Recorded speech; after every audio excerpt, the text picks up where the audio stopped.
ancient languages can precipitate mythos via the mythic apperception of primeval man.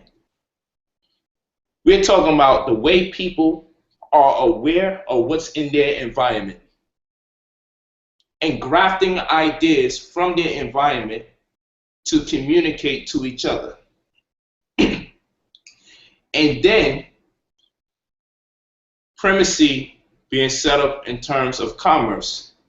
And generally speaking, the most economically relevant power in a region normally garners a position or a say in what language people will think in. It will oftentimes become the lingua franca. It'd be the most popular language, and everyone will still be entitled to their own immediate language as it relates to their culture. But they'll also be challenged to think in the more popular language, which normally corresponds with the people who control commerce.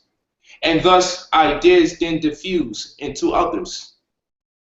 And the consonantal disposition of words can offset mythos via the phonemes that are used to navigate through the pronunciation, which in most cases may be trilateral roots. This may all sound like unnecessary information to people, and I understand why.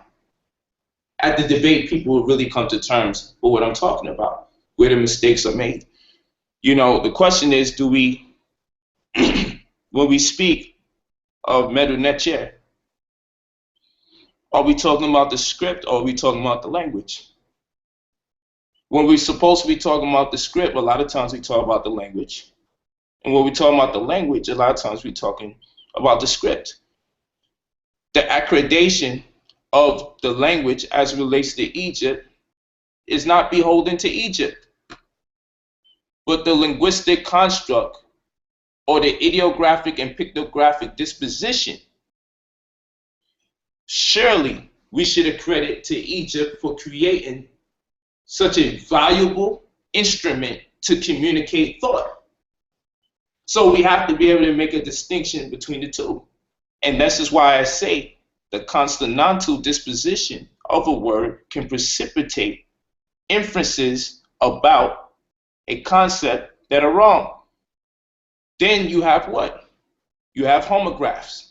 And you gotta say, what's a homograph, right? You have heteronyms, right? And a heteronyme would be words that are spelled identically alike, but are pronounced different and have different meanings. And sometimes people will make the error and say, it's the same word.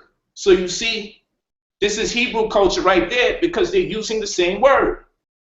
But there are instances where words will be spelled the same way, or we will be using the same phonemes, which is the unit of measure for a tone as it relates to its corresponding character. So there are instances in life where two contrasting cultures will create terminologies that are equivalent in tone, different in meaning, and thus really have no association to each other. So now we have to find out, how do we make a distinction, or when do we discern? A less than credible scholar sees two words alike and go, that's it, we're going for it. We're going to go back now. I'm definitely in control of the question. I never forget it. I want to go back to a woman being called father. In African culture, throughout the Nile Valley, you'll find the oldest woman, and old is a very important word, the oldest or the eldest woman, or maybe even the first woman of a polygamous relationship, is also rendered daddy or father. Because father wasn't gender specific, at more so than it alluded to a certain responsibility. No different from having female kings. A queen is a person who is married to a person that is in a position of rulership. But a king can be a neuter noun, like God and man. When people say, you say the black woman is God, that's masculine. No, God is a neuter noun. It can apply to male and female. Just like man can be man, as in man, the gender, or mankind, the whole. So you had female kings, not dykes, as some of my Hebrew brothers would say. There were several Egyptian kings that were female. But watch this. If I see the word king in Kemet and translate it into English, when it gets into English, it takes on a certain connotation. Now I go into retrograde and try to apply European logic to an ancient African archetype of conception. And I go wrong all the time. So, does Polight believe in God? I cannot. Because to take that terminology with its implications and its connotation, connotatively speaking, I will render on a possibility that would run inconsistent with the day and time to which I'm applying it to. There is no conception of God in ancient Egypt. They didn't believe in gods.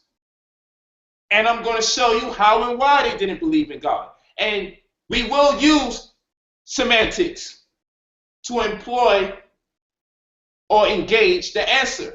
But semantics has now taken on a negative connotation from illiterate people. So every time they're upset or flustered at someone's ability to communicate a thought or employ a certain level of rhetoric, and ancient cultures are filled with rhetoric, these words like rhetoric and semantics make us uncomfortable. But it's part of a liturgical art form that has to be employed to express or convey thoughts.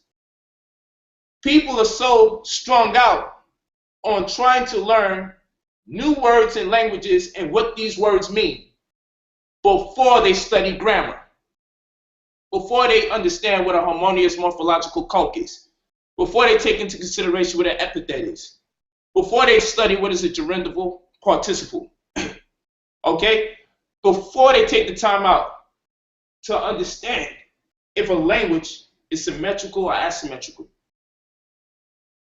Asymmetrical mutual intelligibility or symmetrical mutual intelligibility. Before we take the time out to understand how meanings transpose into other languages and work their way on through them now and into another culture, you know what we do? We look at a word in Hebrew, look at a word in English, those two came together. And forget that there's cultures in between those two languages. All the time. I already know the errors that's going to be made when I go into the debate. These are going to be the same errors other people made in the past. The only difference is going to be I'm not going to hold out because I'm not dealing with someone that is of my kind. People may not believe this, but I'm a whole lot more smarter than people realize. And you know what? They may already think I'm intelligent. And this is why I be laughing. Because I enjoy actually reading and studying as long as people like playing video games. You ever see a child play games for so long, you got to tell that child, turn the damn system off, man. Give your eyes a break. You've been playing the game for 8-10 hours, man. That's how I am when I'm reading. I enjoy learning what I didn't know that would have implicated me had I not engaged that information. The feeling that I get when I find out I could have made a mistake and now I will no longer make it only entices me to read again. Just talking right now has me so elated at the opportunity to go into a diatribe with someone who contends to know where the first misunderstanding is. If they gotta ask me if the Egyptians believed in a God, I already know. And then if they also subscribe to Judaism simultaneously, this is exciting. This is crazy exciting for me because I've been looking for the opportunity to really put this information to task, to show forth and prove that our people were a godless people. And you know how it feels when I say that? It hurts. Just like when I say female king, you have homosexuality in your mind because Europeans have educated you in their construct of what things are like. Hey, let's think about it. I'm going to ask you a question, brother. God had an opportunity to create somebody. So he created a person, and from that person, he created someone else. Who am I talking about? What's these people's name? Adam and Eve. Adam and Eve. Who's the person God created? Adam. And from Adam, he created who? Eve. There we go. So we see the disposition of the woman there, right? Now, we're going to ask who got created first between Shu Tefnut or Geb Nut or Asaru or Set or User or Set. You know, or Nununet, Hehihet, Kekiket, Amunamunet. Pick one. I mentioned about 8 folks, all in terms of primordial context. Who was created first? They were all co-equally existing. They co-equally existed. They are complements to each other. So they're not whole. So we learned in an ancient African paradigm that man isn't a man unless he is completed by a woman. And woman is not woman unless she's completed by a man. But here we go in the European construct where God has to create man first, and then after he creates man, he makes woman from man. So that already creates a caste system. And once you get people to buy into that caste system, and then you try to explain to them African thought, they don't get it. So from the time we get that story, hell fucking no, we didn't believe in God. We didn't believe in no God. That is the God game right there. The second you come up with that, then the necessity to create a man and graft a woman out of him. And another culture says become simultaneously. Duality. The smallest thing you could break a thing down to is 2. African consciousness. European consciousness, we're going to make one first, and then we're going to make a second one. Then you ask me about God. So Brother Polight doesn't believe in no God. I don't have the right to speak about God when it comes to African culture unless I'm showing you contrasts. Harry says we have things that we agree about, and I believe that. It's nice to find the things we could agree on, but sometimes finding all the things that we could agree on can be very misleading. So what we need to also do is exploit the differences, because after we exploit the differences, we got to see if it suffices to be agreeing about anything, because the agreement might be a contradiction. So while Harry shows us where we all agree, I'll show you where we're all different, and then we'll weigh it and we'll decide if we can all kumbaya. That's what we're going to do. So, no, I don't believe in God whatsoever. The only thing I have a thorough knowledge of is self. And guess what? I'm still in a learning process with that too. Everything else outside of me is held in high speculation. It's probabilities and consistent with possibilities. The only thing that I can be sure that truly exists is that which motivates me to breathe day to day, because I bear witness to it as much as I possibly can in this form of consciousness. I only push the belief in self. Everything else outside of me is just a testament to the actuality that I am. Powerful. And you know what? I need to give a big shout out to Suten. You know, I have to because you know what? I think for a lot of us in the UK and worldwide as well, you know what?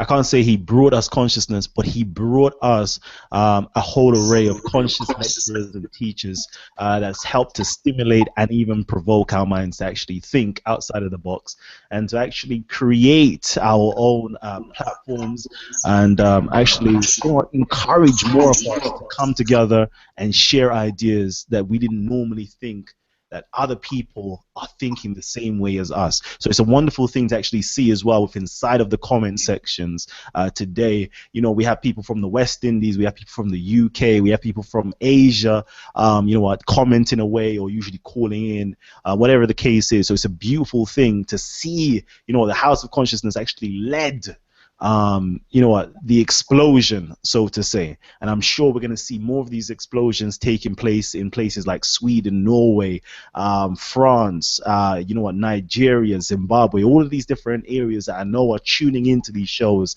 I know there is going to be a certain surge, a certain revolution of you know what, it's outside of the box thinking that is taking place, and I love it. And I love actually being a part of it. So I have to shout out Sarnetta TV for actually you know, bringing this type of consciousness out into the media, out for everybody to actually gravitate towards, who may just been searching the web normally. Because I've got people like, from all different types of backgrounds. I'm talking about whites, I'm talking about Albanians, Jews, you know, Arabs, all these different types of people tell me that they watch the show, and they also watch either prior to me or now because of me. They're watching the Sarnetta TV, they're watching the Brother Polight, they're watching the Amun Ra Squad, they're watching the Dr. Ali Muhammad, and it's a beautiful thing to see us all coming together and sharing different ideas. So it's beautiful. So shout out to Sarnetta TV for that. And just one more thing I just wanted to cap it off with. Go ahead. When you translate the word king out of Kemet and you put it into a European context, which is to say define the word, right? So I take the word king and I said, well, this is the word they apply for people in this position. Cool. Now it's in English, and then what do? I look up the word king, not in the Kemetic dictionary, or I don't source the material to find in what context or what variant context do we subscribe or ascribe meaning to this word. No. I take an African word, I place it in Europe, I define it in Europe, and then I apply it to Africa. And then I say Africa is wrong. Do we see what went wrong here? We took the word out of Africa, affixed to it a European meaning, and then put it to task to see if it will work. And it doesn't work because there's a female king.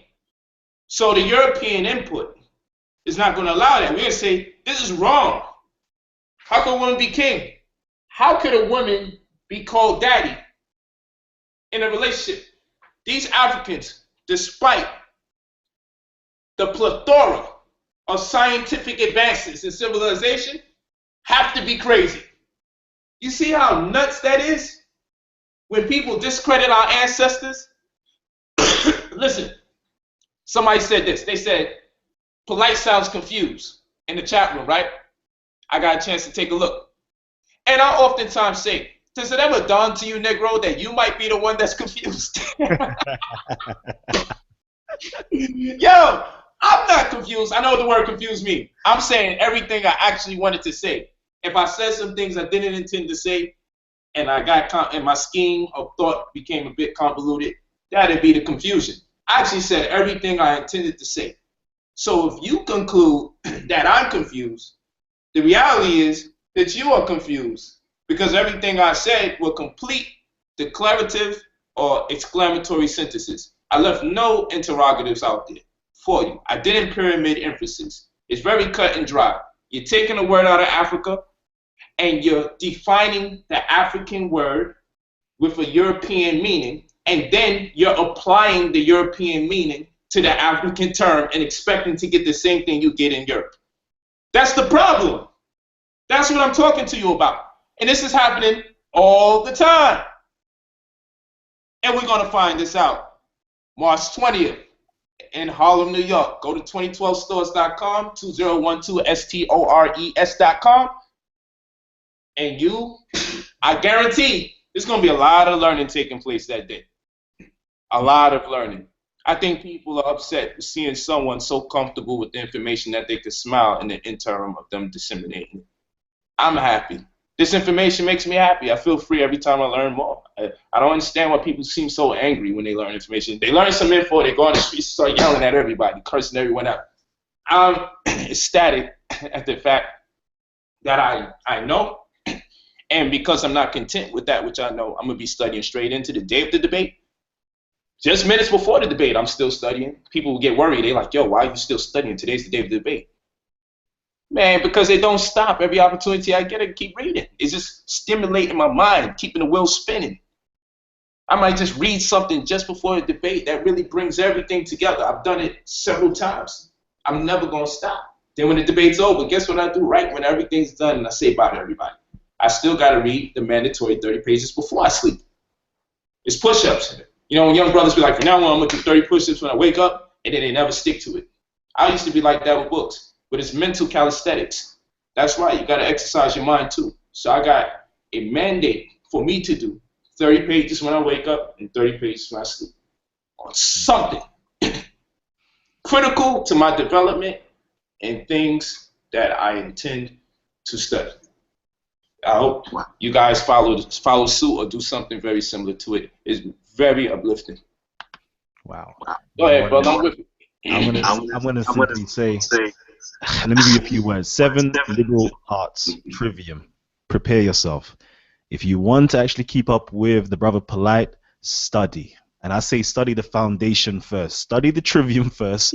You need to have grammar, you need to have logic, and you need to have rhetoric on lock before you can actually just hold conversation or hold, some type of dialogue or interest in the dialogue of what Polight is saying, because I'm sure it's just flying way over your head right now.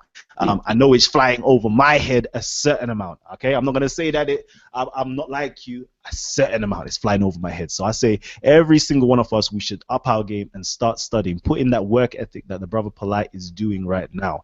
Okay, please try, please, even if it's 10 pages a day, please try. Okay.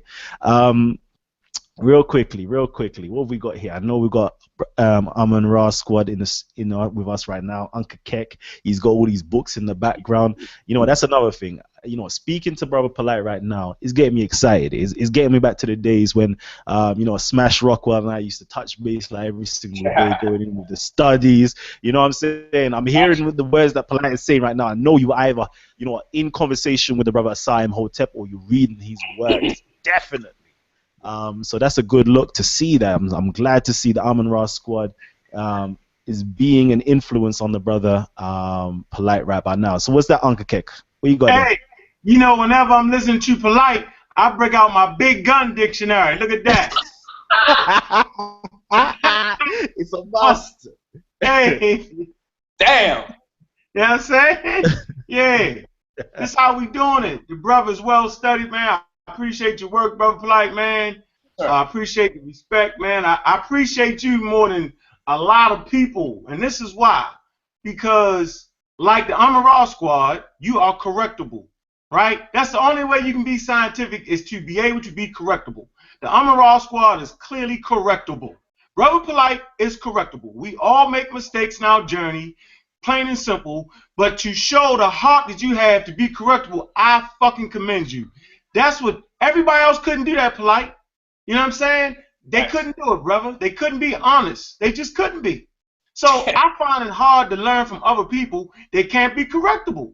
And they get their panties all up in the wash, right? When we come and correct them with some information, they mad and want to fight and scream and get upset. And so, man, check this out. Real scholars and real scientists, right, are always correctable. Absolutely. I just want to say that. And that's the difference between you, right, and everybody else. They can say what they want about you, right, but you recognize scholarship, right, and you're able to be corrected. Just like the Amon Ra squad. Yo, we can be corrected at any goddamn time. And you'll hear us say, you know what? You was right. Simple as that, brother. So I appreciate that, Polight. They can say what the hell they want to say about you, right? I don't let nobody pick my friends for me anyway. It's all good. And you know what? I was going to ask a real obsolete question. I'm feeling real silly for actually asking this question right about now. I'm going to ask it. Because from my perspective, okay, we have inside of the Kemetic text, we have the coffin text, we have the pyramid text, we've got my favorite, the Book of the Dead or the Père de Meheru. And you know what? It seems as though that the ancient Egyptians had a concept of the afterlife. they accepted that there was an afterlife, and for me, they accepted the fact that there was gods that would take them into the afterlife. So I want to know your thoughts on the afterlife and the eschatological text of the ancient Egyptians. No problem. This is also part of the subject matter for the debate. We are going to talk about the existence of God, if God exists, and the afterlife. This is perfect. You know, Harry and I agree to that, and it's very important. I believe you have to talk about the afterlife when we're talking about God, right? And there we go again. It's about the ancient African archetype of conception, the way they see things. You feel me? So afterlife is cliche. It makes me feel uncomfortable. I use the terminology for the sake of conversation when I'm speaking with my brothers and sisters. What I would rather call it is the duat. I would rather call it that, because once I say that, now we have to excavate for information to come up with a synopsis of what it means and represents. Once we say afterlife, that then intimates that we are presently dead, and I understand, because we're talking about life after death. So if there's life after death, then we are dead now, and we are in anticipation of living hereafter. So the first thing is to understand that if you believe in the afterlife, you believe you're the walking dead right now. That's the first thing. See how simple that thing gets? If you believe in an afterlife, you believe that you are presently dead. You are a zombie right now. You are something out of those movies you've been watching, thinking you are other than that which you're already looking at. So what I'm going to tell you is our ancestors did speak on a transition between this form of existence into another abode of existence. And the reason why I'm saying abode, because Pere is there, as in Pere and Heru, right? So they talk about an abode, or a place, or a house, or a shelter. We have to understand the ideographic and pictographic meanings of these words. Because even when you say duat, you see Pere there, but this time it's not pronounced. This time it's demonstrating.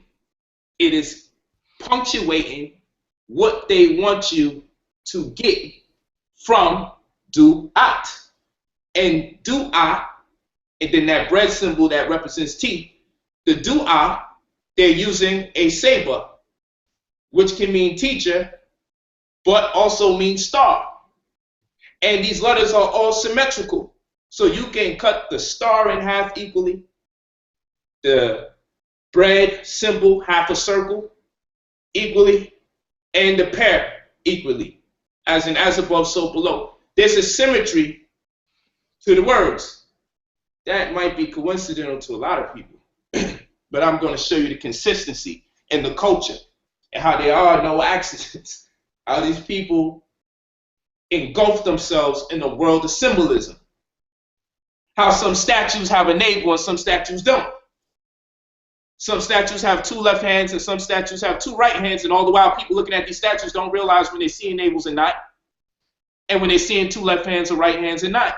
They don't realize, because there's exoterism and esoterism.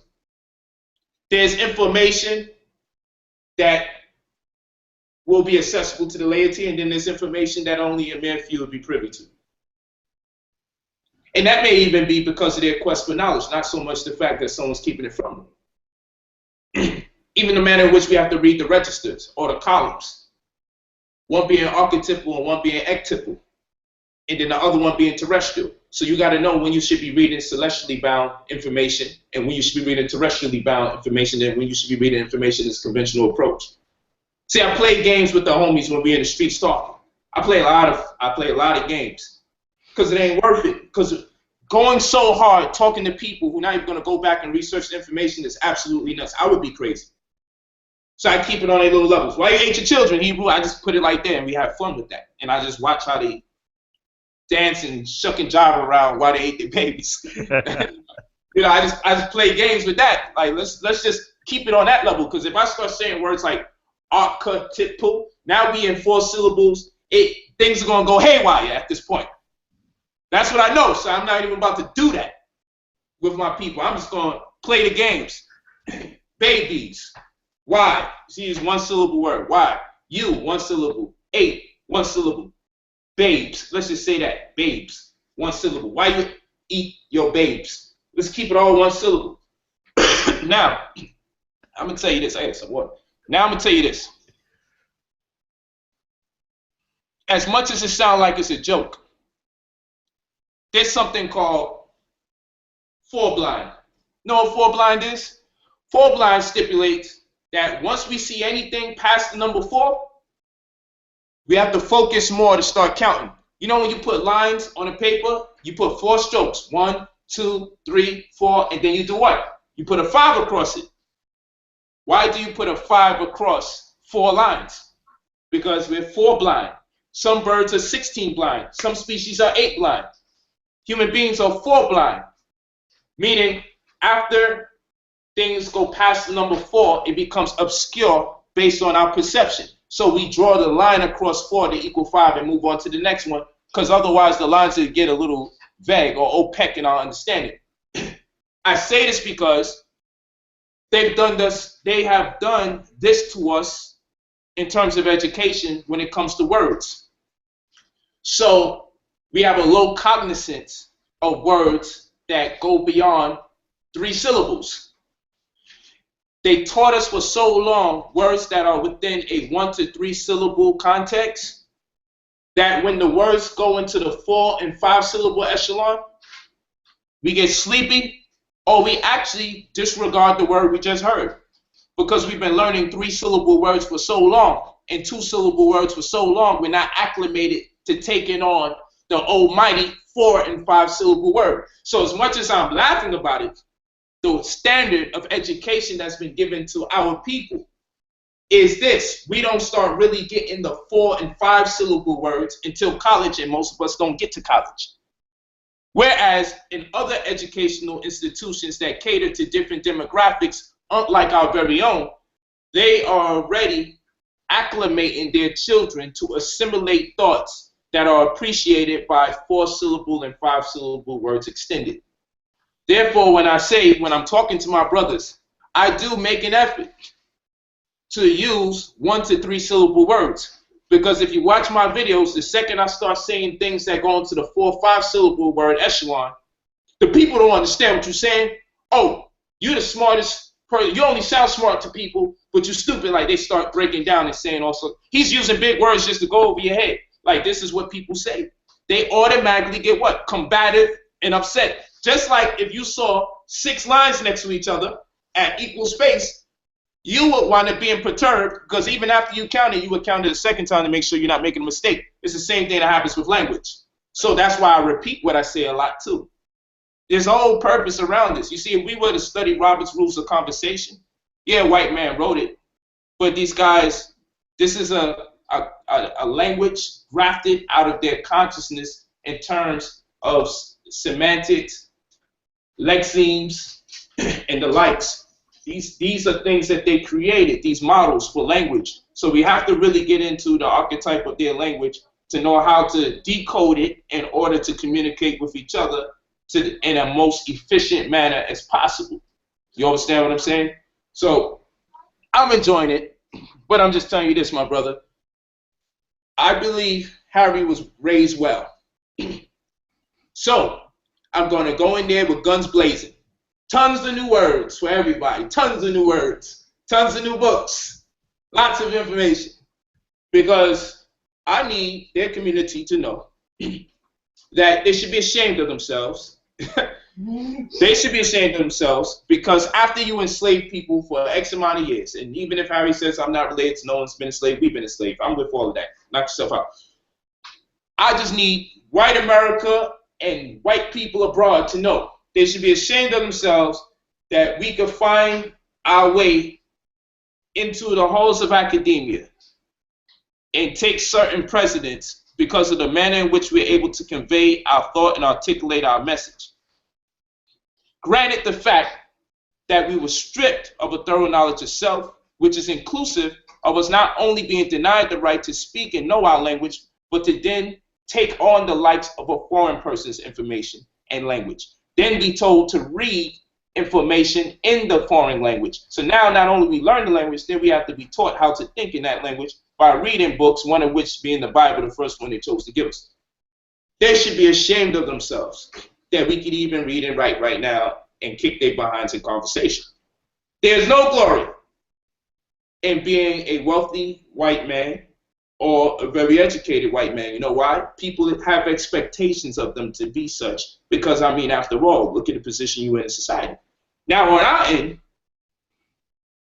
no one really expects Negroes to know much, do they? They don't expect much of black women, and they don't expect much of black men. So I love the opportunity to get on this stage. It has very little to do with Harry himself. Harry may just as well be a very nice man.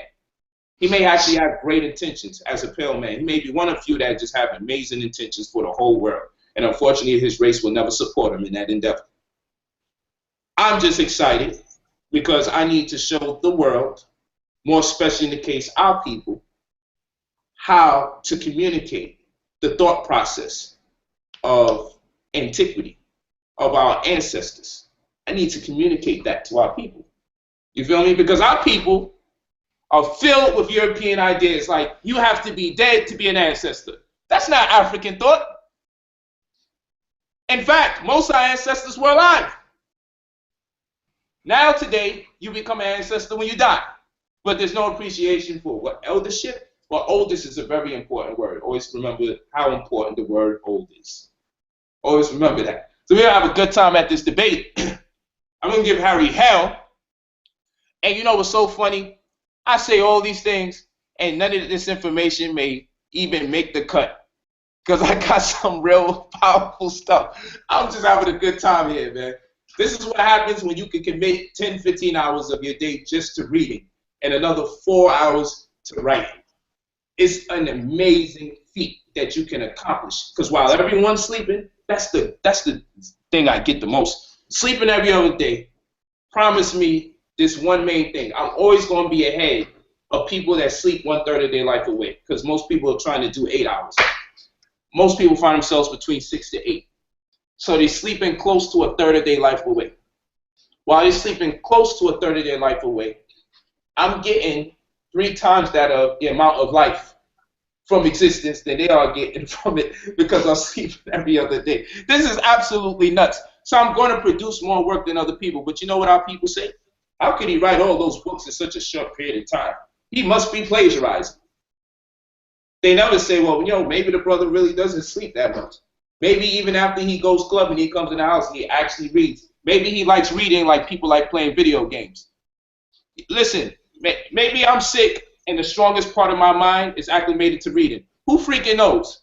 I just know there's not no one person competing with me when it comes to retaining information that they like. I like the information. People are studying and they don't like what they read and they're getting bored. I'm loving what I'm studying. I'm only studying what I like. I love this Kemetic information. It's Kemetic science. Let's bring it back. I'm into Kemetic science. Hence the term know, because science means to know. So I'm into what? That which the Kemetic people knew. Not what they speculated upon. That which they knew. So let's talk about going over people's heads. You know what they would have put at the end of a word if they was conveying a message that something went over someone's head? They would have put a mountain right in front. Just to denote this is over or beyond people's heads. Hey, if somebody died, guess what they would have used? A mountain.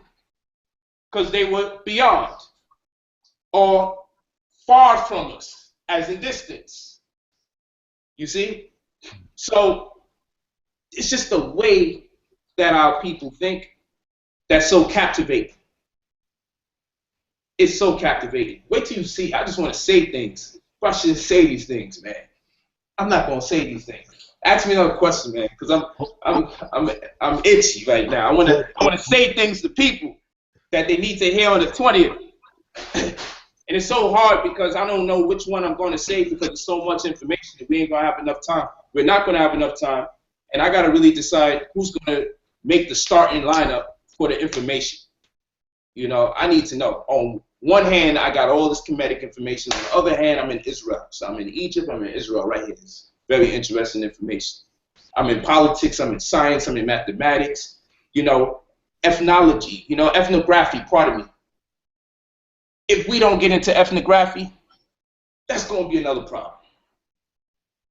What is ethnography? Studying the people and the cultures associated with them. Epistemology. The best way I like to express epistemology is the conclusions that people come up with and how exactly they arrived at them. What methodology was employed. The study of people's study or the study of people's knowledge.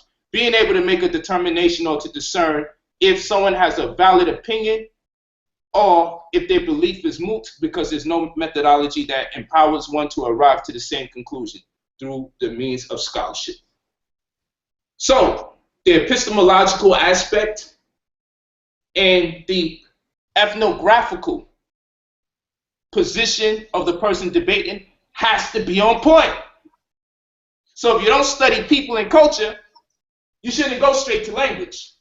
You got to know people and culture before you try to learn.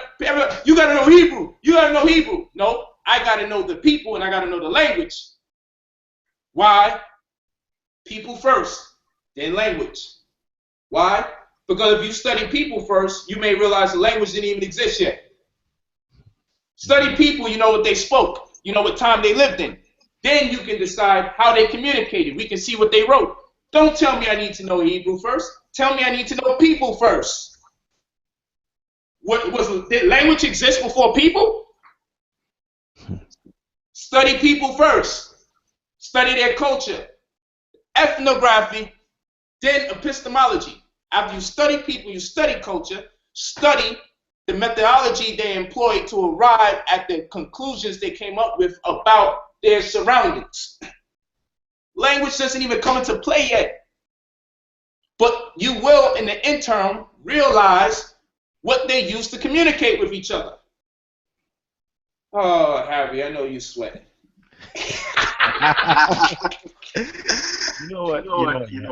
What I would give to actually enter Brother Polight's mind palace right about now. Because you know what? I can see it because I'm speaking with him and I know that on one side of the room he's got books on Kemet. On the next side of the room he's got books on Israel. So I know exactly where he is and I'm seeing, I'm like, yo, I'm actually revisiting the books that were set right there and I'm there thinking, I'm taking a quick trip to Amazon after this very interview right now. But you know, I want to get things turned up right about now. Let's do it. Because we've actually got Harry Rozenberg. Actually, he's been here with us. You know, I'm hearing people saying we've been on for about 2 hours and we should, you know, cut the show up in 2 parts, whatever the case may be. But I want to bring the brother Harry Rozenberg on right about now. I want to hear his thoughts, what he's got to say on what Polight's been saying. You know, I want to know if he's fired up for this debate. He's a good guy. He should be fired up. It's gonna be my toughest competitor. Rabbi, are you there? Rabbi Harry Rozenberg, are you there? All right, I think he's taking everything in, Rabbi. Now he's taking. I see it's simple though, so he's there. He'll probably come back to us.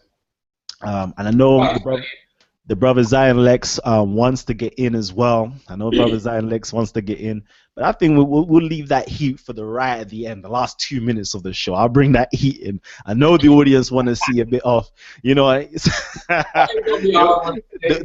audience want to see a nigga moment take place. I'm gonna make sure we don't get there. All I'm gonna do is give that brother his love as a wise man. That's all I'm gonna do with that brother. So you can save him for last. Save the best for last. It's a good man. Save the best for last. Right. And I know we've got the brother Dr. Reggie, who's actually in the comment section, messaging away. So I have to give my piece to him as well. So many people actually got questions for Harry Rozenberg. So you know, I want to get this in. I actually do want to get this in. I do want to get people's questions answered. Okay. Let's go into this right about now. So I've got over here now. I've got here. The importance of research methodology. Should we go into that? Yeah?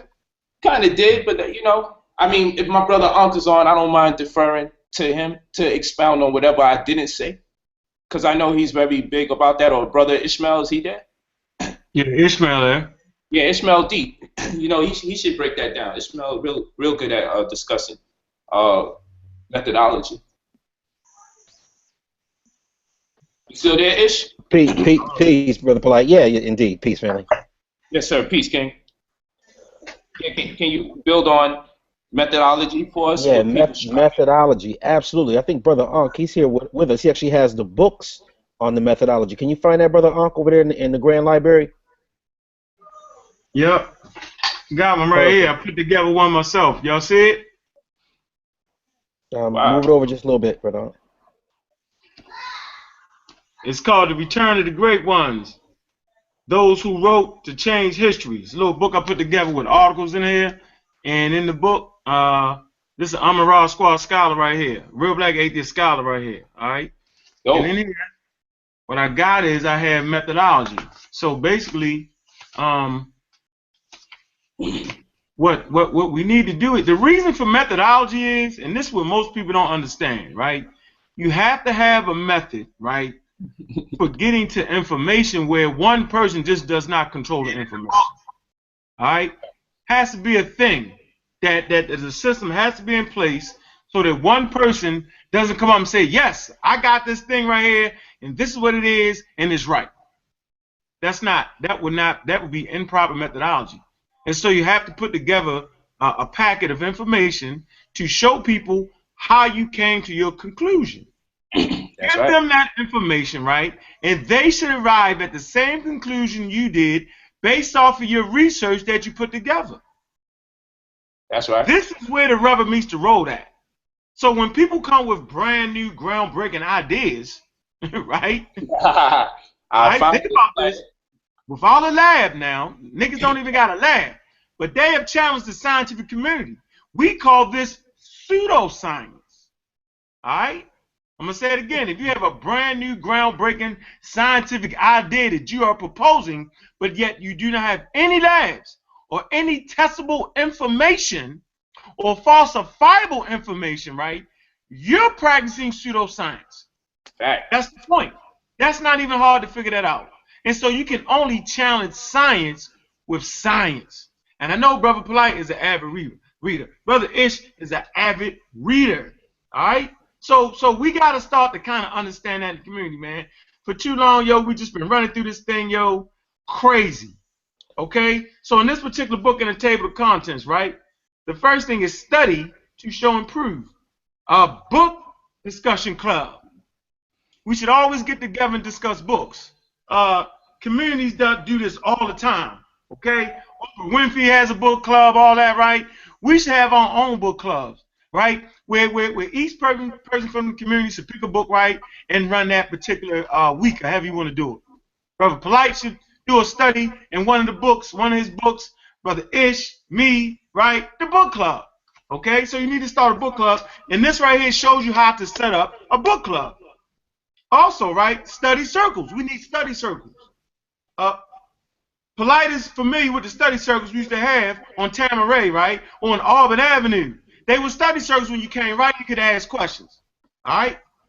Research. We need to know proper research, how to research, right? With this book right here, it'll show you how to do proper research. Then we got the methodology. How do you reach your conclusions? What do you see when you're studying, right? You don't have any preconceived notions. So when Polight is going into this debate, right, there's certain things he wants to tackle, all right? He wants to reach certain conclusions, but he doesn't go into it with a preconceived notion, like he already knows the answer. This is real research. To already have a preconceived notion will get you in trouble in a debate of this magnitude. You know that. Right? And I think a very important thing that Polight also does, he does something similar to what I do. I approach it in a dualistic point of view. I already have counter viewpoints, I would say no less than 10 different alternative viewpoints opposing what I'm going to say. if I'm going on the record officially and I'm dealing with a body of knowledge and information, before I put my name on it, I fact check and looked at alternatives, probably that other people would never even think of, before I go on the record. If I'm going to attack something like Scientology, and I'm going to be the voice saying it before anybody else says it, coming from a black perspective, and I'm going on the record with that, That's right. I have already been dealing with this for years before I even open my mouth to anyone, because my reputation is on the line. So if I'm dealing with aspects of Moorish history, Scientology history, Brother Ankh, you and I were just talking about the land of Mu and how I went to the Church Ward family to combat them years before, you know. So before you go on the record, you're already stepping outside of yourself and combating yourself. And your opponent is really just filling in the spot. Whoever's on the stage or in an opposing view with me, that's really just a body, because I've already walked in their shoes in my mind. And I think that Polight does the same similar type of technique. You know what? You're right. Watch this. This is why the Hebrews lost the Kivin on trial debate, right? If y'all remember that moment, right? When you seen Polight in that damn plane, right? That was the moment, because that's when they knew they was in trouble. So the team did like this, right? Polight was on point. He was in Africa. Why was he in Africa? Because we was talking about things of Africa. He went to the actual wall. See, this is the difference between people who study vigorously and willing to go all the way and put some money on what they're talking about, and those who are just sitting back. That's why I'm going to like this debate, because Harry is in Israel. I'm pretty sure he's privy to everything Israel. That's right. Right? So he's there. Okay? So in that debate, Polight went all the way to Africa, went to the actual wall, took a picture of it, did like this. Y'all know it was over. I had the facsimile. I'm holding it up. Go back and look at the debate. We showed the area that they claimed was to deal with homosexuality. It wasn't even there. Yes, right? He goes, I call it the Ishmael Law route, when he actually contacts the curator in the British Museum. Yeah. There was no way they was going to win that. So we in Africa on the actual wall. We're contacting the curators. We spend the money on that facsimile with the spyglass reading it. I used to see him reading the daggone facsimile. How they was going to win that? They don't even know their own language. We had people in there that could translate the language. We good. So we have never worried about Africa, because we have people. Polight understands different languages, right? We got people who can read the language. We're not worried about this debate at all. We're going to sit back and let Polight have fun and enjoy himself. You feel me? The brother say he sleep every other day, and I'm going to back you up on that, because you be calling me, I'm like, damn, ain't he supposed to be asleep? Ain't he in California? It's 9 o'clock, my time. The hell is it? That was like 5 days ago. Right, I be like, man, he tripping. So, all right, you know what I'm saying? At the end of the day, man, they don't call the young phenom for nothing, right?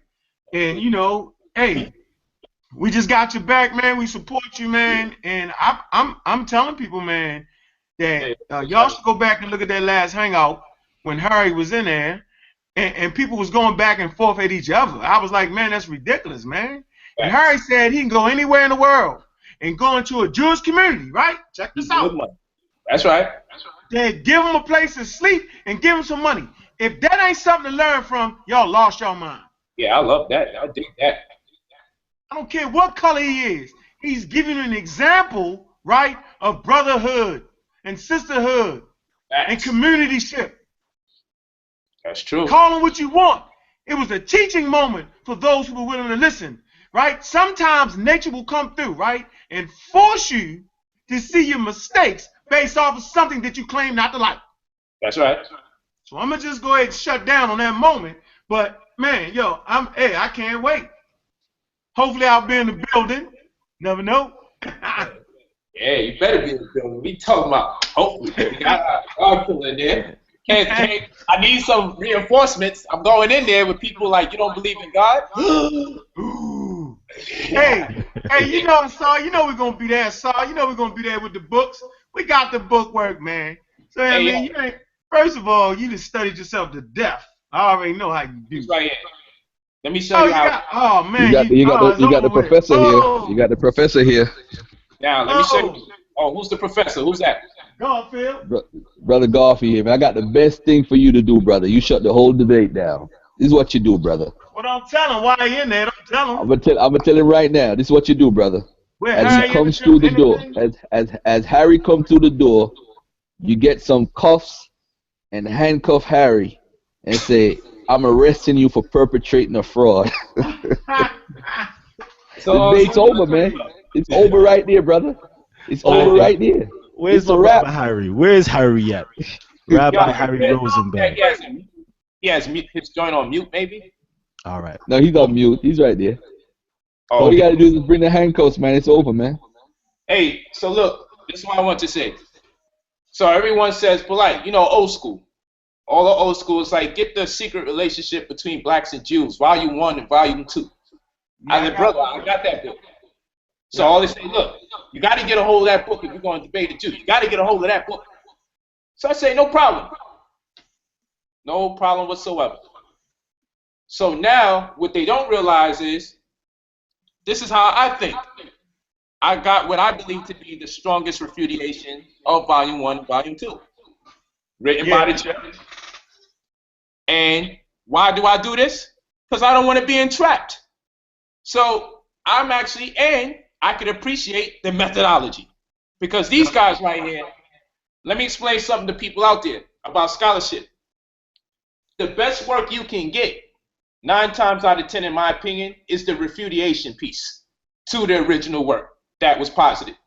Because those people, they're going to put a certain level of work in because they're emotionally invested in the scholarship. It's not like when no one tests your work out and you guinea pig it on society. So when I read this refutation, I said, I ain't going to front. The homies, they got to revise this thing. But I'm not knocking my people. But people will say, I'm a crossover Negro. I'm a hater. I'm into white people's works. No, I'm not going to believe something just because black people said it's true.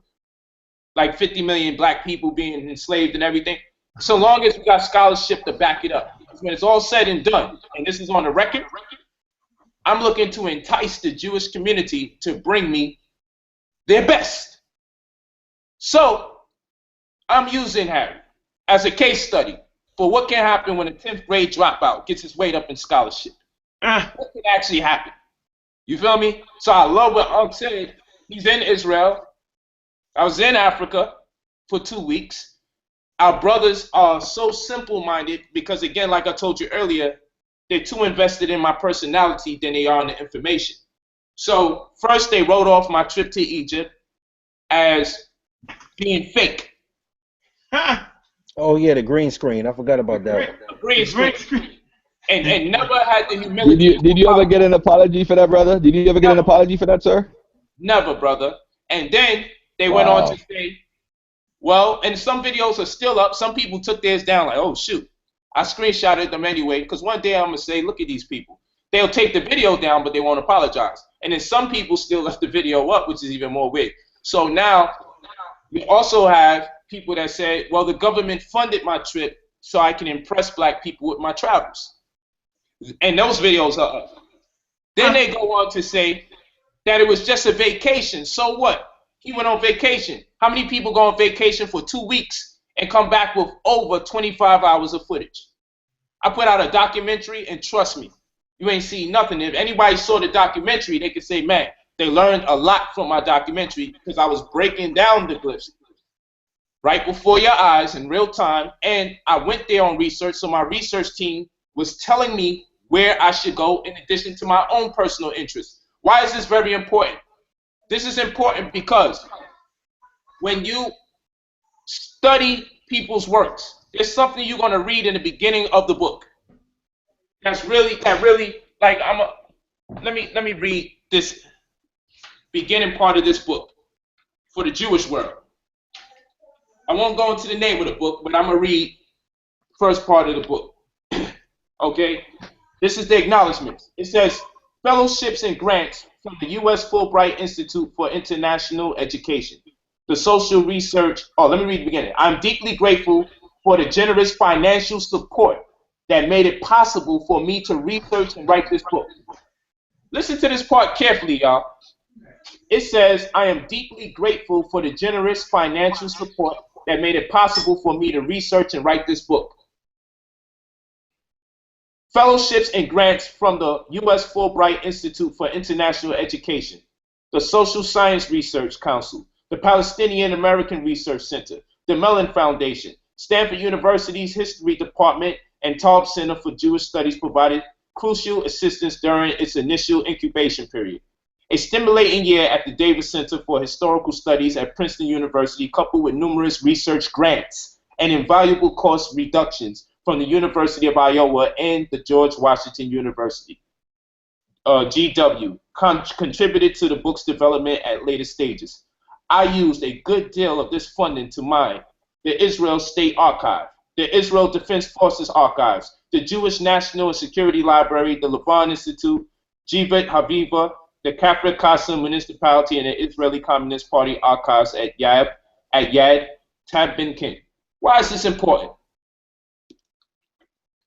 These white folks get funding from so many places to evaluate their story or to depict their interests. What I'm saying is, rather than brothers try to tear me down, oh, that was just a vacation. Oh, he didn't go. Oh, it was a green screen. These were religious people that did that. With all the Hebrews that are in the Hebrew Israelite community, why haven't they pooled their funds to send someone to Israel, fund a trip, and get some serious data? See, when I went, I had to buy technology. I had to pay for several people to accompany me. Okay? I had to meet one of my relatives from Nigeria out there so I can get the assets that I got when I was into those pyramids. And guess what's the beauty about it? I brought back data in a form of recorded video, in the form of recordation in the form of video, and pictures, and a journal that I took every day, and everybody that was with me had to write a journal. Why? Because when we went out on research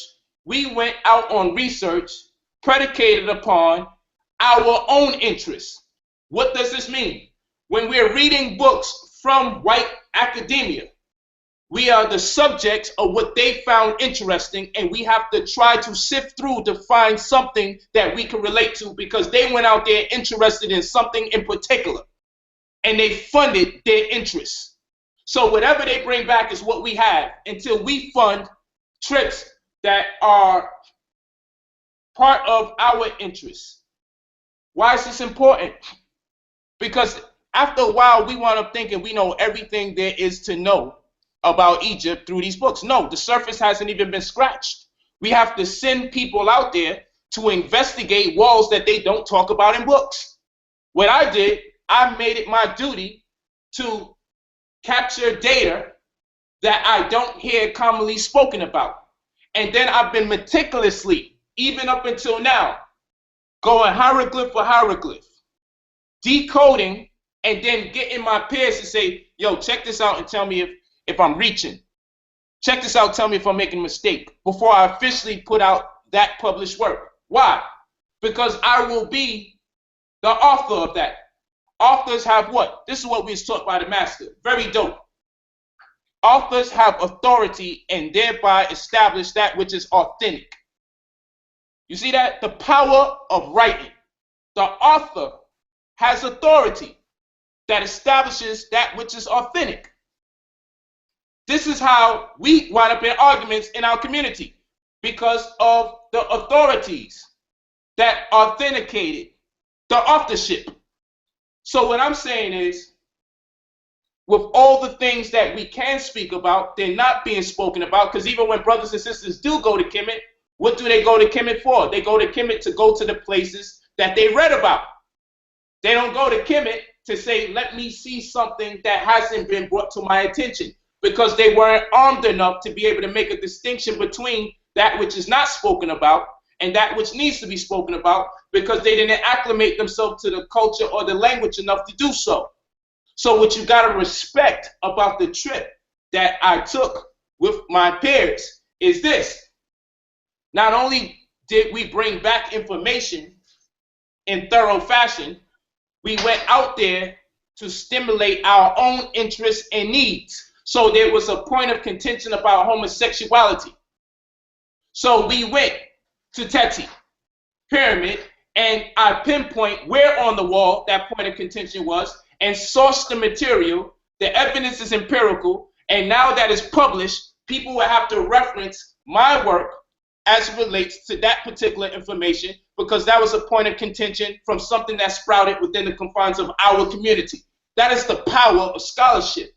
People really don't understand, and they're not going to really get it till 50 years or 100 years later when a brother's not even here to appreciate what we're doing in this community, where we're bringing up new conversations and excavating for knowledge and then publishing works about conversations that were never of interest prior. Until then, until we start funding our own trips that correspond with our interests, we're always going to be subject to knowing who we are based on the standard of interest and criteria of a race that is not us. You got to respect the traveling, family. You got to respect it, because our story barely has been told. And when our scholars go out there, they go out there to revisit the same information that already has been. I'm not saying there's not more to learn, but we're not broadening our horizons. So what makes the trip so very special is that we went out there from conversations that arise throughout the course of probably the last 5 years in our community, and went out and did the research, and we didn't even get to present all of our findings as of yet for two reasons. One, there wasn't enough time at the debate, and two, it would be irresponsible to come back with that much information and try to present it in a short turnover time. It would be irresponsible. So, I mean, and that people probably didn't understand what I just said. It would be irresponsible to present information that quick.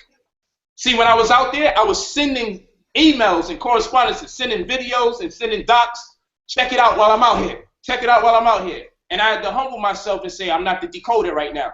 I got to go out there and get the data. And they like, yo, I don't know if you're going to be able to get it. I came back. I hit them on Google Chat, Smash, and Uncle, and was like, how the fuck did you get that? I said, get that shit. You remember that shit? He said, yo, this motherfucker went in the pyramid and actually got that shit without sneaking. I told him, I said, yo, I'm on it, man. I'm on it. Just tell me what I need to get. Bro, after that day, they sent me all over the fucking place after that day. They said, oh, he can do that? Yo, Smash was hyped. He was like, yo, go try to get this. Go try to get that. And I wasn't sleeping. I was doing everything I can to get everything that him, Reggie, Ankh was all asking of me. It was fun. Y'all have no idea, man. And then I know, like I said, when it's all said and done and we all work together to publish works in regards to that information, people have to reference us whether they like it or not. Because at that point, it's not about credentials, it's about experience and empirical data. People have to reference us because we created a conversation around data that others had no interest in. So the pictures are ours.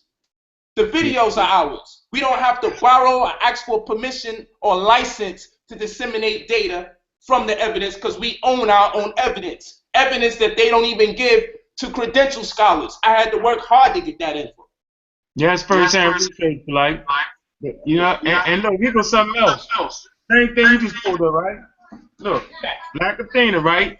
And here go the counter to Black Athena. This is how scholars do it. Letchowitz wrote this. All right, that's the counter to that. Remember, John Henry Clark debated her.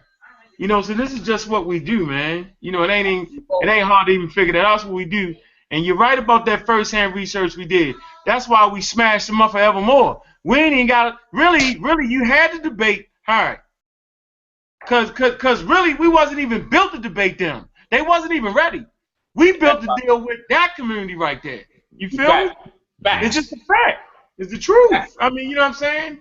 You know, the Amaral Squad ain't built for that. Ain't built to deal with our community, man. You know, we built to deal with white academics. We built to go into the museums we went in, had the conversations with the people working in the labs like we did to show you that the displays wasn't right. You know what I'm saying? Like, that's what we do. So y'all got to understand that, man. You know what I mean? People just need to get out of our way, Polight. You feel me? Let you do what you do. You feel me? That's why our squad got your back on that. You know what I mean, yo? And it is what it is, brother. That's right. That's right. And you know what? If you're loving information that you're receiving so far, please give us a big thumbs up and let us know that you're loving the information.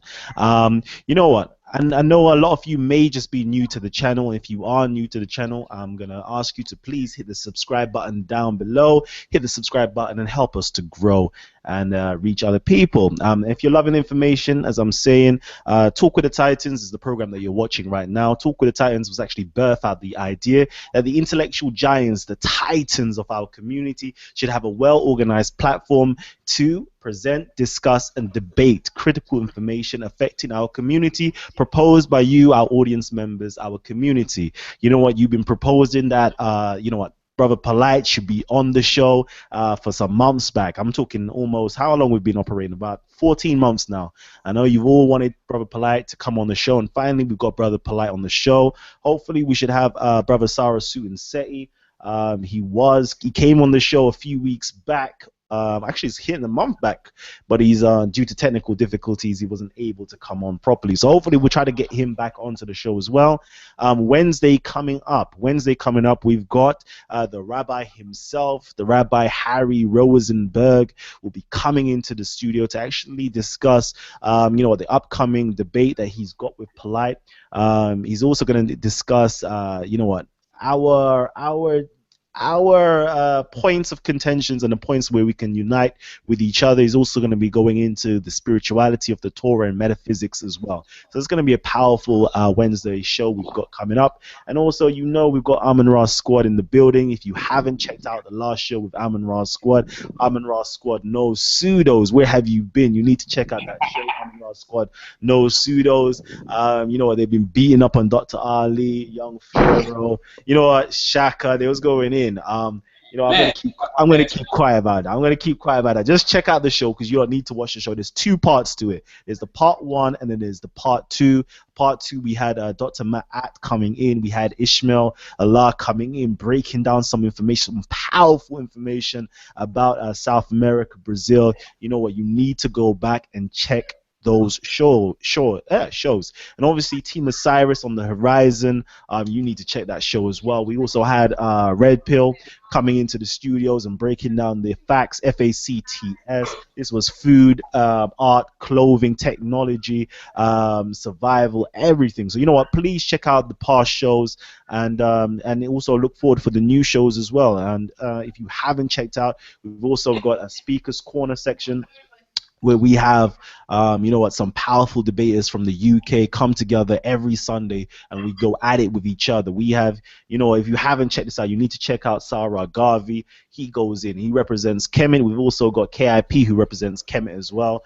We've got quite a few people who represent Kemet. You need to check out these debates, but otherwise we've got Muslims, Jews, atheists, Sikhs, everybody going in at it with each other.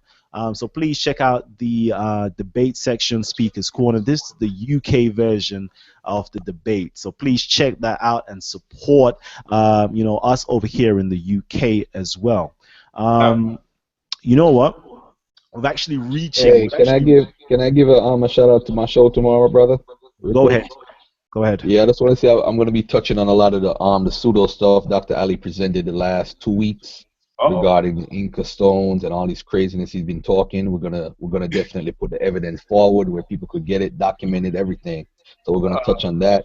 We're gonna talk about the debate a little bit, but we're definitely gonna deal with Dr. Ali tomorrow, just to put this stuff to rest. Because you know what it is? We're giving too much fame and fortune to people who give false information to the community, man. We need to just put a stamp on those people, man, permanently. You know, let them get adjusted. They need to get adjusted. That's it. So tomorrow at 6 p.m. it's going to be on my channel, Blog Talk Radio. It's Real Talk Live. It's going to be on there tomorrow. All right. That's right. That's our brother Garfield from Team Osiris is on the horizon. You know what? I'm gonna have to give out some shout-outs as well. That's right. You have to come on, people. Please support the UK channels. We've got Black Eyes TV 7. Please check out Black Eyes TV 7 on the YouTube. You know what? Actually, we've got Lexx coming in. He's coming in. So hold on. But let me just quickly get the promotion out of the way. We've got Black Eyes TV 7. Does awesome works. You know what? He's got you know what? Enki's community that comes in. Black Eyes TV 7. Can you give us a quick run through of all the people that you've had on the show? Okay. Then we've also got Virtue TV as well. Another person from the UK does excellent work as well. Please check out his channel. And also, you know, we've got another channel that you may not see, but it's called Africans Arise. Africans Arise. There is this brother on there that does excellent work, does excellent commentary on Africa, politics, and all types of social issues as well. So please check out these brothers from the UK. They do excellent work. Please support the UK scene as well. Yeah, brother. Support us, man. Definitely, and that's Virtue TV. So you know what? We've actually got a book giveaway from the brother Polight. Okay, you know, I don't know if you've seen his family walking back and forth with a whole you know, load of books, textbooks going back and forth, and I'm pretty sure it's his own publication. Don't worry about it. I see you, my brother. You can continue. I'm going to keep on talking and keep it going. So yeah, he's got a whole list of publications that he's got already, and we're going to give away one of those, and that one is called the Kemetic Arcana. The Kemetic Arcana, volume number 2. But in order for you to actually get that, I'm gonna set a task for everybody to do. If you want to get that book, how many pieces are we giving away? Is it just the one, or we're giving away several? Giving away the one book. All right. Okay, we're giving away that one book. You know, I want to personally set it as the person who shares the link the most. Okay, shares this link the most will receive the copy of Kemetic Arcana Volume 2. All you have to do is share the link and inbox me on Facebook, or inbox me via my email address down below in the description box. Go to the description box and email me, and then you'll be entered into having a chance to win Kemetic Arcana Volume 2. But if you've got another method, please let me know, Polight. I'm with it. I'll follow your lead, my brother. Yep. All right. And is that, you know what? Go ahead. I want to commend you for doing a great job hosting the show, bro. Give thanks. Uh-oh. I might have to take it back. Woo! Okay, we're going to get in. We're going to get in, but real quickly. Quickly. Yep. Kalam. Can I hear that apology? Okay, we're going to get on that Kemetic on trial for that research we really did. And that brother being on point, actually going to Africa, get that research. I just want that apology. I haven't heard. And I gotta back up my brother Unc on that. We're demanding an apology to brother Polight for that false charge. Yeah, that's only fair. As men. That's only my act. So okay, wait. Just before we do that, I'm not apologizing. Tell him say sorry for something. So Before we do that, I just want to get this out of the way. So yeah, all you have to do is share the link, and I'm gonna try do something special for you. You're not only gonna get the book if you share the link the most, but you're also going to get a signed copy by the brother Polight himself. You see them ways that, you know what? I just gave you that sneaky one where he wasn't even expecting that, but now he has to do it because I put it on air for you. So all you have to do is actually inbox me, and next show I'll let you know who's ever shared the link the most. So that's Wednesday show, 6 p.m. EST or 11 p.m. GMT if you're from the UK, and I'll let you know who's actually won that book. So you know what? We've got, and I'm not talking about just share it once. So somebody just emailed me now and said that they shared it. You have to share it quite a lot of the time. So yeah, we've got the brother Zion Lexx, who's actually in the building right now. Zion Lexx, if you don't know, you know, the community right here, the Amun Ra squad, we had brother Wujawu, we've got brother Ishmael Bay, Garfield, Anka Keck. Everybody's in unanimous agreement that you know, you have to, you know, it's only fair, it's only right that you give the brother Polight an apology for the green screen statement. That is what they're asking for right now. Let me pick up this phone. Man, I missed you. What's up? Can I call you after the interview? I'm sorry, I got Queen of 4 on there. That's my mother, for y'all don't know. Yeah. And I thought my mother abandoned me. I'm like, not a second time. So Zion, if you're there, you know what, the mic is literally, the floor is yours right now. You can ask Polight any questions. You can make any statements. So go ahead. All right. Can I be heard? Yeah, you can be heard right now. All right, excellent. First and foremost, I want to say shalom to the listening audience. I want to say peace to all my brothers and sisters that are listening in the room. I want to say shout out to Garfield, somebody that I know personally outside of the conscious community for years now, somebody that I actually worked with in the past. I also want to say peace and respect to the brother Ankakek. We clearly have different views, but anytime me and his brother have met in person, we've had nothing but mutual respect. I've even caught videos where he made statements with regard to me and still showed respect, as well as his indifference to my views, but nonetheless, he still communicated his thoughts effectively, respectful as a brother. And me being a genuine man, I will always commend that about him. With regard to Brother Polight now and the trip to Egypt, I want to make something clear before I even entertain the idea of whether or not I'm going to apologize. I want to make something clear. When I got on the Talk of the Titans show, I did make it clear that I was listening in to King Noble questioning someone about Polight's trip. And the person that King Noble had on his show, he said effectively, and I'm pretty sure all we need to do is pull up the Talk of the Titans video so we can see it. But the person that King Noble interviewed said that when you look at Polight's trip, it certainly does not give the appearance that it could have been a real and genuine trip. He said that there were so many parts of the trip that were edited out and that were skewed that, you know, to the trained eye, it seems like it was green screen. And was I wrong for agreeing with him? Just like I told you, Kalam, I was in agreement with him? Absolutely. When I saw that plane take off, God almighty, man, the inside of me went off, man. I said, oh, shit, he actually went? But you know what?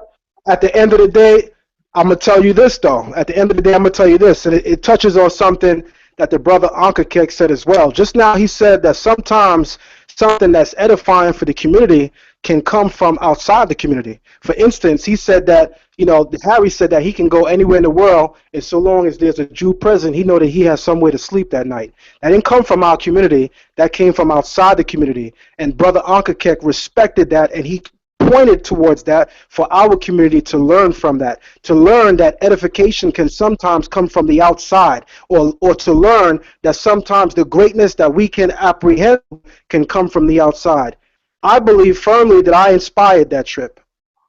Whether or not Polight purchased his ticket months in advance, I really don't know. But I generally feel like I definitely inspired that trip at the least bit. But does Brother Polight if deserve an apology? Sure he does. I actually apologized on the Kalam show because Kalam had already asked me this question already, and I apologized on his show, but Polight wasn't there. Sarnetta asked me the question. I apologized, but Brother Polight wasn't there. So if Brother Polight is on the line, I definitely apologize to that brother because I was definitely in error in being in agreement with someone who claimed to have a trained eye. And what I know for a fact is that sometimes when we want information to be true, based on the convictions that we have about a particular person, their agenda, sometimes we don't dig enough for that information to corroborate that vision. So where I am morally responsible is to absolutely give that brother his apology, which he deserves. So, you know, I definitely apologize to that brother. And one thing about me and the Hebrew faith in general is that being apologetic does not tear apart the nature of a man. If anything, it establishes the nature of a man. So I never have a problem apologizing where I see error. So I just want to make that clear. The second thing I want to make clear is this. Somebody pointed out to me a video that Polight did recently where the beginning of the video, you hear my voice.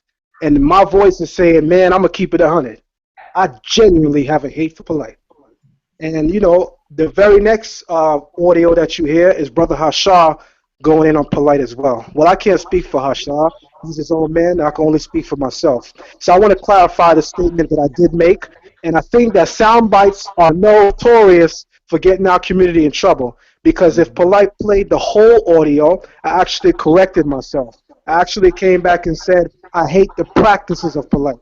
And me and Polight have personally even spoke on that, and he agreed that he heard that part, and he said, yeah, King, I get that you came back and you corrected it, but it's just the fact that you initially said it that threw me off in terms of your spirit. I thought that we were starting to get along. I didn't really realize that you had something deep for me, which at that time I said, you know what, Polight, I definitely apologize.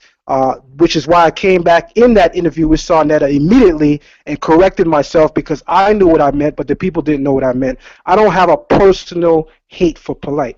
What I hate and strongly dislike are the practices that I deem to be destructive to the community that I do believe he's implicated in. Do I rate Polight as a genuine scholar, teacher? Hell yeah. My own community will throw a garbage in my face. I'm talking about a steel-plated garbage can for making such a statement like that. But I don't care. I've always been known for the Hebrew who go against the grain and speak truth. Polight is beyond a shadow of a doubt an intellectual champion, which is why the first time I entered the community, I didn't really want to have a conversation with too many people because I only talk to people who I deem on a certain level. So I've always only really took shots at Polight. And I might have took jabs at other people just because it was fun, but I really only wanted to take jabs at Polight because I rate the intellectual capacity that he delivers information in. And I caught the interview from the beginning today, and you know I really don't disagree with much of what Brother Polight said today. I think Brother Polight was very calculated today. He definitely chose to speak on things that were on his heart and on his mind. I didn't really find too many parts of the doctrine that came out of his lips today to be too much disagreeable for me. Where me and Polight disagree is clearly when he goes into a text that I know I'm an authority in and he's not, and he tells me what it means. That's where I have a problem. That's my only problem with Brother Polight. I have a problem with Brother Polight when I turn on YouTube and I see him teaching the Hebrew language and I know it much better. That's my only issues with him. I believe that if you're a master of your craft, or if you are a specialist in multi-crafts, then, you know, show the scholarship in those crafts. But when you step outside that lane and you enter my zone, yeah, now you're going to have a problem with me. I'm going to always be that person that's going to be all over your ass when you come on this side of the track. So, you know, again, with regard to Brother Polight and even Brother Rabbi Harry Rozenberg, this is definitely a debate that I believe I worked hard to be a part of. My community literally disowned me because of me being a part of this debate with Harry being there and me feeling as a teacher that was basically raised by this community. I felt that I definitely had a vested interest to listen to the cry of my people that said, we don't support you at all. Even though there was a deep part of me that said that I still wanted to be involved on some level, the fact that my people weren't with it made me really feel bad about it, so I left. But I actually tried to get back in, as a lot of people don't know. And when I tried to get back in, Sonetta told me that, well, you know, as it stands right now, Polight don't want you back in. But then when I got back on the phone with Polight, it was a different story. Polight said, okay, I'll take you back in, King, but you got to keep the gloves on. Don't talk about my business practices. And I said, okay, well, you talking about issues of color with the rabbi, and the topic is about God, which Polight correctly said, don't tell me what I can talk about. I can talk about Harry's color if I want, which I said, okay, then I could talk about, or I can question whether or not your business practices align with the ma'at that you deem to practice. So because of our differences there, it was ultimately decided by Sonetta and Polight that I would not be involved in that debate. So, you know, in the deeper scheme of things, I understand that everything happens for a reason, but I'm hoping at some point Brother Polight realizes that I am the elephant in your goddamn universe. And no matter where you go in your intellectual height and soaring, you're going to always be stalked by a person like me. I'm going to tell you that right now. I'm going to be on your ass. Hey, Lexx. Let me ask you this. Can you hear me? I could definitely hear you, brother. Let me ask you this question. Why would your community disown you? I mean, as I read Torah, right, no matter what color you are, right, you supposed to be able to deal with each other. That's why I don't deal with the Torah. That's right. That's right. And I'm gonna even add this, brother Ankh. I'm gonna even add this, brother Ankh. Am I right, man? Definitely oxy. Can you hear me, brother? Yes. Go ahead. Okay. I'm gonna even add this, brother Ankh. Okay. It is definitely oxymoronish for my community to tell me that they are going to disown me because of my nearness to Harry in this debate, because Harry's a white man. Just like you said, Ankh, and I don't deem you to be a Torah scholar, but you know enough to know that. You know enough to know that within the doctrine of Torah there is no color line, there is no color barrier. So all of the people that are on the street corners talking about the white man is Esau, number one, that doesn't even agree with Torah. According to Torah, Esau comes out of a Semitic lineage. And according to Torah, Semitic people have always been a people of color, according to Torah. So to say that the white man is Esau and therefore we should be against him doesn't even agree with Torah. And even if I was to say that Esau is the white man, the Torah tells us that we can't hate Esau because he is our brother. So this really, this spirit that is being attacked by your community is really a spirit of a people who don't really understand Torah.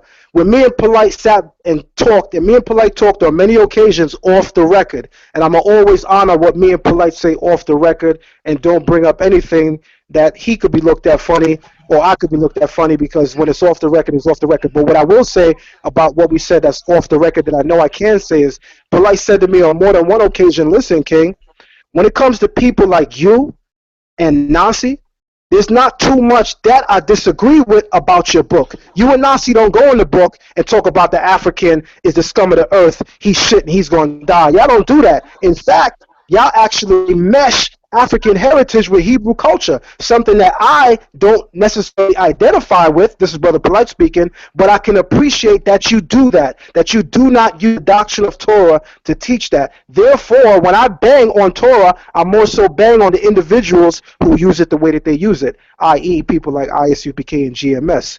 And once I understood that part of Polight, I became more appreciative for that brother and his contributions. Yeah, I just find it very interesting. I think it's a economic divide in the Torah. I mean, as it plays out in the real world, you'll find that African people is a great disparity. You know what I'm saying, over the resources that the quote unquote Jewish community own, and that's just what it is. And so that's why we don't put our mind and hearts in books that men and women wrote. Not at all, because by the time it pan out, I mean, you can just see for yourself. You know what I mean? You can actually get it. So you know what I mean? That's why I can't deal with that Torah like that, man. I hear you, my brother. And I want to say to my brother Zion Lexx that it's good that you kind of on the sidelines for this, because the history is going to be looked at a certain kind of way. So it might be even better that you're kind of on the sidelines with that. And as for like your elephant statement, you're kind of like an Indian elephant. The little ears, maybe dancing in a circus somewhere. So you one of them kind of elephants. You ain't like an African bull elephant in the room. You know what I mean? So, play your position, and I think that history will look kindly on you by not being on that stage on that particular day. I'm gonna run squad up, brother. All right, I would ask everybody just to not interrupt right about now. I see everybody, wants to drop some little blows there, but I want to get my brother Polight to have his say right about now. We've actually reached the end of the show right now, but I'm keeping it flowing. I'm keeping it going. Okay. Over to you. I missed some of the words that you said. We went on mute. Okay, so I just basically want you to respond to what the brother Zion Lexx has to say, and if there is going to be any future between you and the brother Zion Lexx in terms of communication, dialogue, and debate, so whatever it might be, I don't know. I mean, the brother has my line, and as I told him before, he can call me under any circumstances. That's what I would appreciate. He can always call me, even if we go to war and curse each other out and say a bunch of negative things. I told him my line is always open for the brother because I appreciate him as a brother. So that's just on my brother level. He can always give me a call. We can chop it up. We can talk. When I get to New York, hopefully we can hang out and build. Because that's what I do with everybody. I did that with damn near everybody on the other team. For the last Hebrew debate, took Ashar and Nasi out and hang out outside. They had some Hebrew, and they enjoyed the brew, right? And we had a good time. And then we build, we joke, we laugh, and went out with Divine Prospect. He went out to dinner with my family and I. We had a real good dinner. I got to really know the brother better. So that creates a space in my heart where I reserve the right not to deal with my brothers as enemies once I break bread with them. You see, when you look at the word Hotep in Medu Necher, there's a lot that you have to assimilate by it. One of which is we connotatively, it implies peace, but the word Hotep really means offering. And when you look at it, it's made up of a table. You have bread there. So customarily, if you wanted to initiate peace or you want peace to commence, you give an offering to impart that emotion, right? And then even if we look at seats are very important in Kemet. Stools, when you see it in the glyphs as a determinative, it normally alludes to the fact that somebody is royalty. But if we go back into its more archaic sense, it's about respect. When someone comes into an African household, by convention, they're offered water first and then a place to sit down. And that's out of respect, and you cannot deny the water. You have to drink some of it. You have to at least sip it. Otherwise, you're being disrespectful. So it's all about giving something to someone to impart the fact that you want to embrace them. There's no coming in and giving nothing up. If I want to embrace you, I'm coming with good tides to give on to you. So with that said, that's why by convention, I practice that model. I'm not perfect, but I say, let me take you out. Oh, you like to drink? Let me buy you guys something to drink. And that's my offering. That's my hotep. You feel me? So with Zion, until that day occurs, at the very least, what I can do is always keep my line of communication open, no matter if I see a video or something negative. Once my intention is to be your brother, then there's nothing you can do to stop that. Like, you can deny yourself of brotherhood, but you can't deny me of being a brother to you. You feel me? So this, I'm not perfect, but this is some of the things that I've been able to practice, and it's a major accomplishment in my life because I was a very horrible person, you know. So I'm still trying. So I don't really want to open up any wounds that already are scabbed and still healing. I would rather just assimilate what the brother said and maybe respond to him in private, because I don't want this to get redundant with the brother and I. I don't want to keep arguing with the brother. I want to look forward to a future of us being able to dialogue, and I can contemplate that he would be about the dialogue and he won't be about me personally. Like I said earlier, I understand.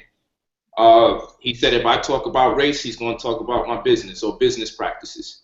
I believe I have the right to talk about race. He was absolutely right in what he said. I believe if I talk to Harry about his race and implicate him because of his race, I believe it fits within the context of our conversation about God, about Judaism, about our people sharing a religion with his people. I ask, can we share the same God? That to me is filled with racial incentives and implications. He has a different opinion and he's entitled to that. So rather than me argue with him about it, like I said, I would just like to see if maybe, just maybe, I can go through a debate without someone talking about my wife, talking about my children, trying to talk about my business. You know, I would like to see if I can go through a debate and people utilize their time to extrapolate data from material that they've been researching. It's just something that I want to have on record. And unfortunately, I believe I may get my wish, and it's going to come from a white person. And yet, Ankh is right again. It's going to have a place that we didn't expect. So again, I'm not, because I'm using this platform as a promotional venue and endeavor to push forward the Sunday, March 20th event, I've made a concerted effort, like I told you, Kalam, to be more mindful of my words as not to offend my Hebrew Israelite brothers, because whether they believe it or not, I don't want to use a platform where I'm debating a Caucasian to chastise my brothers. So I don't want to use this platform, because this platform in its inception was set up, particularly today, for the purposes of me promoting a debate for me against the Caucasian. So that being the debate premise, it behooves me to stay out of conflict with anybody that I consider to be a brother as far as race is concerned. So I will refrain from answering anything that may be a bit antagonistic for my brother, and I will embrace him for just about everything that he said, because the spirit and spirit context of what he was saying is so very much on point. Excellent, excellent. And you know what? This is kind of what Talk with the Titans was literally birthed for. This was its objectives, was actually to unite the conscious community across land and sea. And I think we're doing this right now. We're actually, instead of constantly battling with each other and arguing with each other, we're actually harmonizing and agreeing with each other and trying to find a common ground to kind of push forward and move forward. And this is absolutely brilliant. So I'm loving to see, the kind of the energy on Talk with the Titans, other than certain other platforms. It's kind of like a nice, chilled, calm vibration that's taking place. Kalam, can I make one last statement to Brother Polight before I kindly come off the line? Definitely you can do, but I just want to ask Polight one last question, and we're going to bring it back to you, and then we're going to close out with Polight again. You know what, Polight, you've done an excellent job of actually getting... I wanted to do the whole smack noise, but I don't think I can do it. I don't think I could pull it off correctly. So somebody else on the panel might just have to do the smrrrr. There you go. There you go. That's what we was looking for right there. So you know what? Please tell me how this actually came about and how he was actually able to solidify this great connection. And and this is actually going to just push the whole conscious community to a next level. This is what actually is a beautiful thing that I'm spotting about you. You're actually a trendsetter, somebody who spots things from a mile off and able to implement it, and everybody is actually benefiting from what you're actually potentially doing right now with this debate. So yeah, how did you get smack, and how did you solidify this, and how does the future now look? Oh, the future looks very good. I always like to take the latter. The future looks amazing, and I thank everybody for supporting and being consistent with the support. That is my detractors. That is to say, my most loyal advocacy, and that is to say, for people who may not necessarily follow me, but appreciate when they feel that I'm on certain topics that they really appreciate. Whatever the case may be, I appreciate the whole community, because it takes everybody. It takes some of the adversity, the recent adversity, the things that people say about me. I've actually learned how to transmute that energy and use it for a promotional good to draw more attention to what I'm doing. So I would be remiss if I didn't appreciate the people that troll me.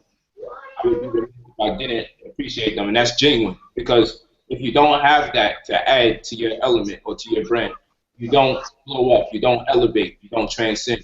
They make you better, they make you do things better, as their critiques are impartial. They're very genuine as far as their criticisms. That's what they mean and that's what they feel. And inevitably, if you leave room to have your weaknesses exploited, you can either get angry, you can hide, or you can do better. So what I choose to do is always say, I'll do better. I'll always create a better situation, while others may celebrate at the opportunity that someone can exploit another man's weakness. I always see it as an opportunity to go to a whole nother level. I'm around a lot of very powerful and successful Nubians. And because I am, they keep up with me as I'm their mentor. And they are able to also impart wisdom on me, though I'm their mentor. They're able to share things with me about success and taking things to another level, not being embraced by their own kind. People that were satisfied with them being on one level, but as they decided to be ambitious to get more, they may have shaved the skin of some old friendships because they were no longer beneficial. And in turn, their friends and supporters may believe that they were betrayed. Whatever the case may be, how we arrive at the smack situation is because debate inevitably has some level of contention, as do the battle raps. Of course, we know we can affect the people, we affect the music. So I have a record label, and I also have a management company, as well as a promotional and marketing company that I share with my daughter. It's really hers. I work subsidiary to her. She has a real rap promotions company. And I help her find the talent, but I educate her on how to do what she does. And on the other end, I deal with the management, and then I also have the label, like I said. That being the case, one of the things that I thought would be great to invest in would be to create a label for battle rappers. The battle rap community is filled with young brothers who make a lot of money in a little bit of time. We talking $60,000 for 3 verses. We talking they could go on stage for about 15 minutes and get 60 grand. get 80 grand, even 150 grand. And I can tell by their next battle that they've been spending that money. They don't look like they're elevating from one battle to the next. The question has always been, can the battle rappers get signed? Can they make music? Can they get in the industry?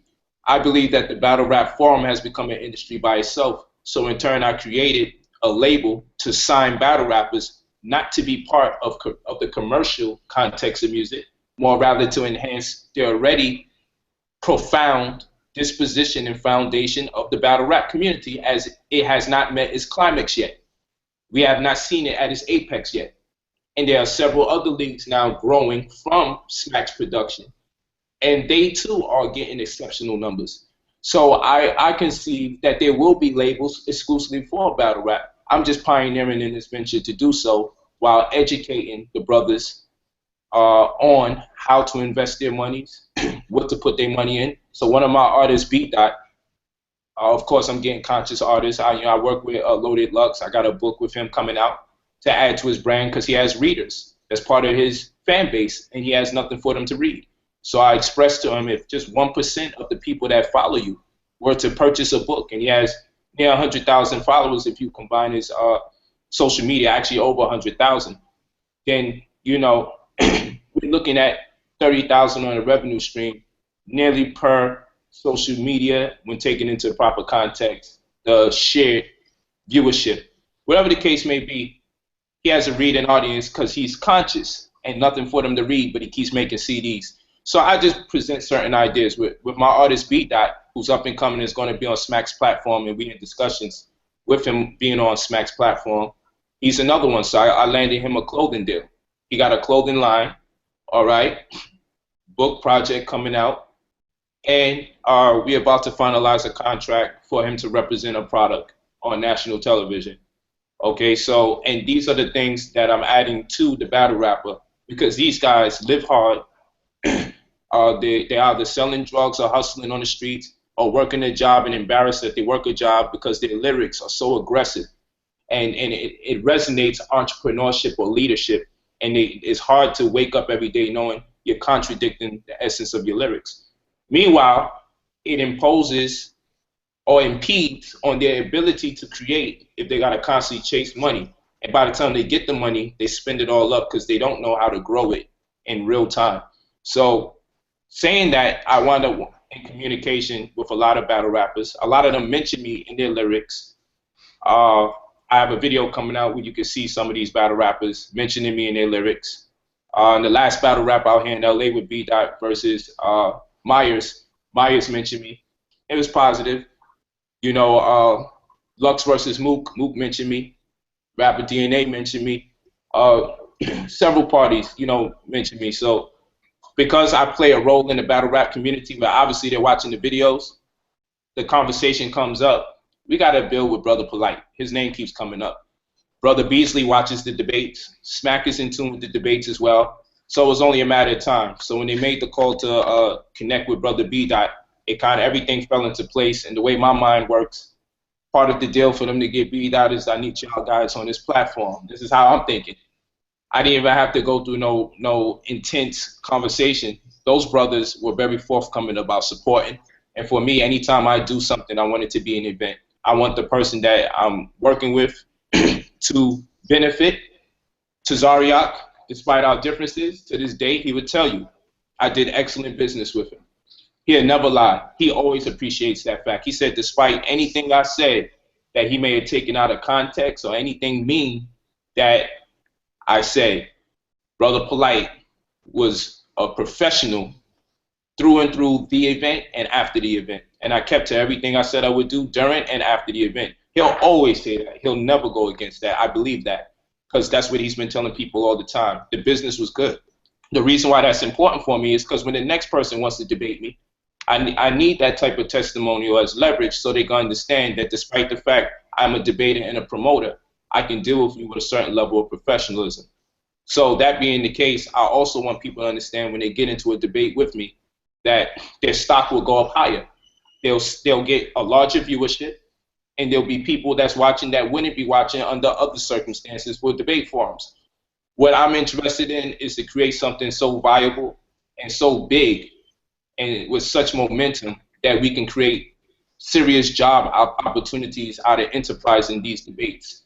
Because if we make it a sport and people love sport, we can definitely capitalize off of it. And the vendors that make $500, $1,000 in like 6 hours from these debates, there's going to be vendors that's going to make over $1,000 in like 6 hours on Sunday, March 20th. All right, but I want them to make $2,000. I want them to get to $3,000, and I want us to be able to accommodate for more vendors. We're gonna have, so far we got about 28 people that paid for vendors already. There's gonna be more because we 2 weeks in, 2 weeks from that date. So 28 black families are going to be able to say they made $500 or more inside of 6 hours, a dollar amount that most people don't get in 2 weeks, unfortunately, in our community, as the poverty standard is $32,000 a year for a family of 4. All right, so that being the case, it feels good. You know, I'm not perfect. I'm gonna make mistakes. I'm gonna make errors. I move real fast. My business grows quicker than I do. That's a luxury that most people are not familiar with. Most people have a business and they grow faster than their business. Their mind is wiser than the necessity to facilitate their business. In my particular case, my business grows faster than I mature, which is a gift and it's a curse. I just got to catch up with my business because I have to service so much people in such a short span of time that I have to learn new things about dealing with these type of numbers. I get an incredible amount of patrons day to day, and it's a blessing. So having said that, with Smack, it was an idea. I brought it to Sadnetta. I said we should invest and have the brother on board. Let's pay him whatever he wants. He said whatever he wants. I said let's give him whatever he wants. Luckily for me, Smack is a fan. And a lot of what they've already done for us, they didn't even charge us. They said they couldn't. I had to suggest to them that I give them something out of appreciation to show them respect as a businessman. Because when I call them again to support something I do, I don't want them uncomfortable. I want them to know that I believe in reciprocity, that which is mutually beneficial to both parties. So he then decided to take something from me. But those brothers felt uncomfortable because they wanted to contribute. So what I'm doing is for the future. I was willing to pay whatever dollar amount because just like I spent my money to go to Egypt and people say I do all of this for money, and I spent money for 2 parties to go to Egypt and 1 party to meet me from Nigeria to Egypt so I can get access that I wouldn't have got to a lot of the things that I got for research, which is a cousin, relative that I met when I went to Nigeria, who's Igbo, not Hebrew, but so I mean, he don't say he's Hebrew at all. I got a nice video. I can't wait to show. But anyway, we'll move forward. I think it's powerful that Smack joined, and the reason why I wanted him, every debate I bring different entertainers or celebrities to create that aura around it, because when I'm involved, I want it to be an event. So what happens is, if like when Seti or Reggie and them do their next debate, it'll filter the success from this debate will undoubtedly filter into their debate, where the sensation to come will be more evident. I'm doing what I'm doing for everybody, because when they come into the forum and they patronize the vendors and they buy DVDs, they're not going to only buy my DVDs. They may buy a Zion Lexx DVD. They may buy Ali Muhammad DVD, you know, and they may like their vernacular. They may like their approach. They may see an Amin Ra Squad DVD. And in that manner, I help contribute to the culture, because when I succeed, they succeed. That's why I don't really want brothers knocking each other unless we're more calculated about it for the purposes of promotion. But I'm not really interested in knocking the people. I really don't have a disdain for none of those people. I'm more focused on my growth and the community's growth. We could create a situation. Unc got sneakers. He's selling sneakers. When I get into a venue and I create a situation around myself where I'm gonna have 1,000 people fitting in the room and probably 500 in overflow, guess what's gonna happen?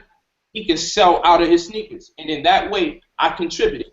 If I was debating against Zion Lexx, as Zion can tell you, and this is part of our private talks, I won't go into it in great detail, but I said, bro, I wanna make sure you got publications. I wanna make sure that it sells. Hopefully you can write one to the event, but if you got some already on deck, let's create a promotional concept or marketing strategy so we can drive sales to your book.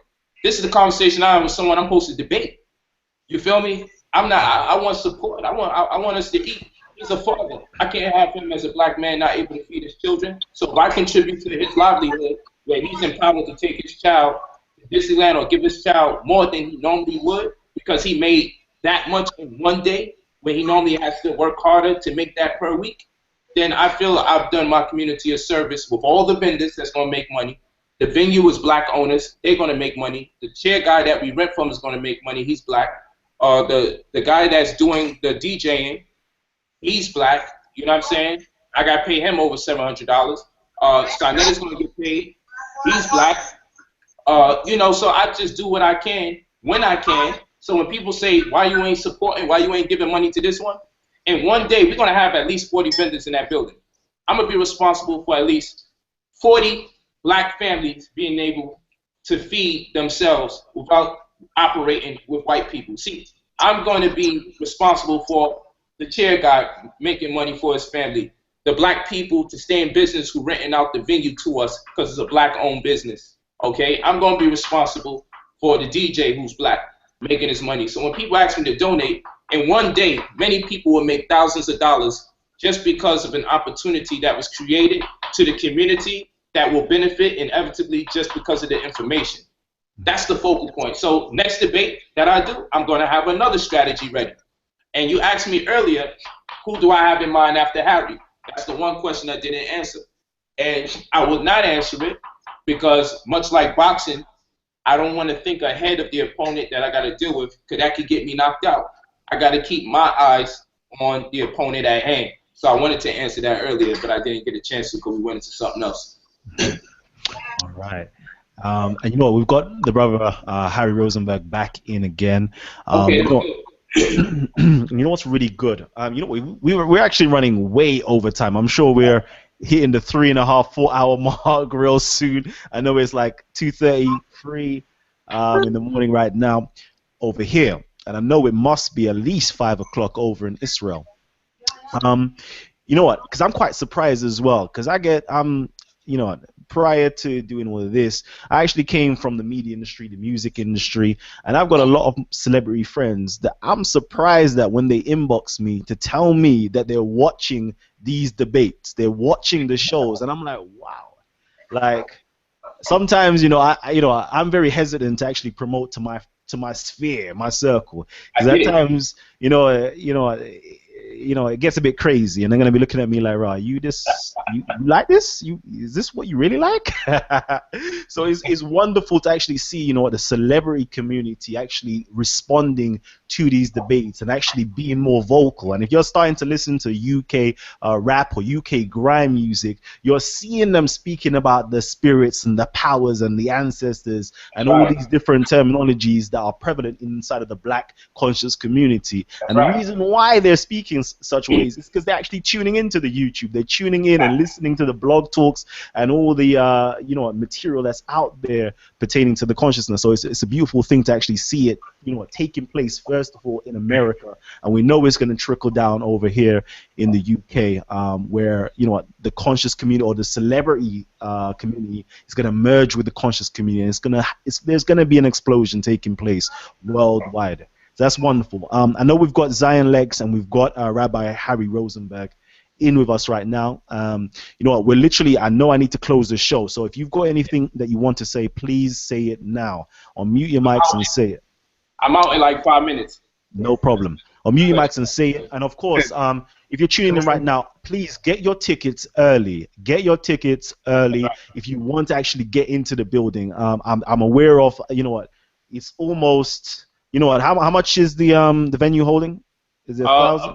Hold 1,000, and I got a little extra room for overflow where they're watching on projector, and we're working on trying to create something unique where they can actually still see the event without the projector. So right now we can do about 1,000 people, and we already sold out of our Ticketmaster locations. Today we actually reloaded them up. I told Sara just give people an opportunity to buy their advance tickets so they can get it cheaper.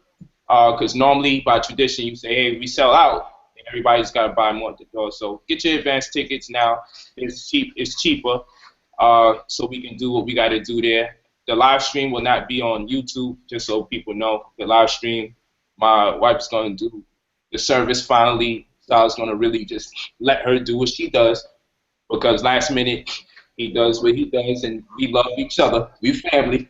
But she's going to have something real nice, high definition. We actually have a little tutorial coming out. Nothing that's complicated for people to do, but we're just going to show the people the quality that they will be investing in for this particular debate, as I'll be present.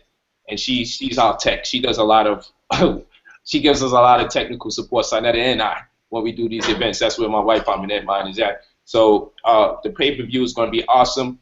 I'm doing my best like we normally do for my exclusive pay-per-views. I normally upload my presentation where people can see it directly on the screen. So it's not obscure at all. It's going to be high def no matter what. But I'm working with her so she can do like she does for my own private streams, where I let people see the PowerPoint and even keep it. You know, again, I got a book coming out too, Kemetic Arcana Volume 2. Be sure to get that book. It's going to be an amazing product.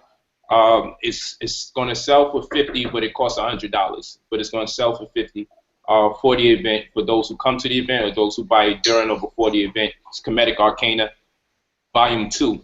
But the price will go up after the event. It's going to be an amazing book, an amazing piece, and a lot of my presentation will revolve around it. However, it'll be a huge consolation to the presentation, provided a person buys the book, they can get a great overview, because I will not have the time to go through all the information that's in the book, not at all. So again, 2012stores.com, 2012stores.com. And again, I just think it's very imperative that people understand Polight the businessman versus Polight the debater. Don't confuse the two. The Polight the debater could be a wild, wild man. You know what I'm saying? But the businessman, I always deal with people the right way. I do my best, because if you want to last long, you got to do your best, you know, to give longevity to what you do. So when it comes to this promotion and the marketing, I believe I do the best job. Any event that I've ever put my hands on in this conscious community has always done exceptional numbers, whether it features myself only or it's a debate. I've always put my best foot forward in promotions. I've always been willing to invest, even when I knew I was going to get that much money back or any money back, because I knew there'd be a day where we would just flourish and we will finally get to the respect that we deserve as a whole community. So nothing would make me more pleased to see other brothers do the same numbers that I do when I'm not involved. Then that means that the culture is growing, and it becomes of huge benefit to me as well, because then I can labor less. Right now it's hard, because I got to write books, I got to promote, I got to market, I got to take care of my family and handle several different businesses that I run and am part of. I'm writing books for other celebrities right now. I'm ghostwriting for. And I got to travel to promote sometimes, to go into New York to promote, and then come back where I'm at. And then I'm managing artists. So it's very rough, you know, writing these books, studying these books, putting together my PowerPoint, and handling all the other things I have to do as a family man. It takes quite a bit of energy to do this. You lose a lot of sleep when you promote and you're part of the event. Whereas the people who are not promoting, that's just part of it, they get to just do the part that they do. They don't have to make sure there's another promotional video. They don't have a promotional video schedule up where you got to make edits, or where somebody don't like how they represent it, and then after all the energy you labored to produce the product, you got to take it down and meet their criteria, because it's only right that they feel represented the right way. You know, getting out flyers, getting out the posters. I got posters out there on the streets. I just put something up on Instagram, brother_Polight on Instagram. And if you go to Instagram at brother_Polight, Polight, acronym, pride, optimism, love, integrity, gallant, honesty, and trust. If you go there, you'll see a video collage of different posters put up in different places in Brooklyn, in Queens, and Harlem. Who do you know doing posters for lectures? And I make sure the design is stylized after something that has a hip-hop aesthetic to it, so people could be responsive to it consciously and subconsciously. It's a lot of work. It's a lot of labor. You have to deal with a lot of people. And as always, whenever there's a main event, like I learned from my brother Mayweather, someone's always trying to get you either locked up, someone's trying to protest, someone's trying to boycott, only when you have a major event. when the event's all said and done, everybody goes back into their corners. You know, it's always when you got a main event, that energy comes. So I've been coached very well with people who have a great deal of experience in adversity during these times. And like I said, I've learned how to catalyze this experience and actually make it work to my better advantage. So I say that to say thanks to everybody that's supporting. Thanks to everybody that posts any video up about me, whether it's good or bad. I appreciate you for making me a trending topic. And I mean that from the bottom of my heart. That I'm not trying to be facetious whatsoever. Mm-hmm. Hey, Polight. Yes, sir. So, you know, I just find it real interesting when people kind of like snuff their nose at your lifestyle, right? Yes, sir. But you know, I always figured like, well, if one of us can get through that door, you know what I'm saying, to really get our message out. I mean, it's bigger than what the fuck we do. It's the whole world out there. And so if somebody can get out there in that big world that we live in, right, then by the light being shined on you, you know what I'm saying, the glare hit our motherfucking ass. You know what I'm saying? Like, and so we need to stop hating, right? That's the problem. That's our biggest problem, that we actually hate. And you hear everybody talk about the debate this, debate that, yo, but it puts us in a place to create a great African marketplace. It puts us in a place where the world can see what we do. That's right. You know, and if the world sees what we do, they don't think that we're normal people. They don't think we like fun and competition. They think we're some weirdos. They see how we dress, they see the garbs, so they think something's weird about us. They think we can't relate. So we gotta create a bridge, and that's why it's powerful that we got our brother Smack on board, because though people say that's a platform where black people are always saying fratricidal things, be that as it may, the only way we can appeal to them is if there's some form of infiltration or connection. We can't look at our people in such disdain for so long that we say we're not even going to try to reach them because we're displeased with what they do. We got to find a way to entice them to be part of what we do, which means I agree with you on that, Polight. I totally agree with you, and that's the point I was trying to come to. That at some point, right, when we talking amongst each other, we're talking preaching to the damn choir. You know, we're really built for the rest of the world here. We're really built for the greater African community that's everywhere. You know what I'm saying? And so I think this debate will actually shine a light on that. It'll bring a well-deserved recognition of what everybody do. So they need to stop hating. And there's a certain way you got to move in that world. Because really, if you're moving like some old broke crazy dude, yo, ain't nobody going to pay no mind. I mean, that's just the world we live in, and that's America, bro. You feel me? So to act like it ain't going down like that, then you crazy. Because I know when you're having them private conversations with those other brothers and sisters, yo, they get a chance to delve into your mind. But you wouldn't have got that chance if you was running around looking like the hobo poor righteous teacher. You wouldn't have got that opportunity. I mean, that's just you know what I mean? It's a method to the madness. I mean, you know what I'm saying? Like, so, you know, hey, I see you. You know what I'm saying? I see you. I see you. You know what? You know what? We have to close out the show real soon. Brother Harry Rozenberg, if you're there, please let me know you're there, because you know what? Harry Rozenberg is going to be coming in on the Wednesday to do the show.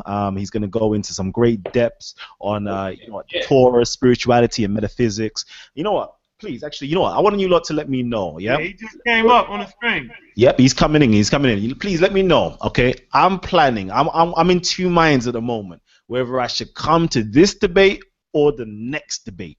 All right. If I'm coming to this debate, I'm actually gonna fly out and come there on the 16th. This is next week, Wednesday. I believe it'll be the Wednesday. Next week, Wednesday. I may come out. No, tell a lie. I'm not gonna come out on the Wednesday. I'll come out on the Friday. Okay.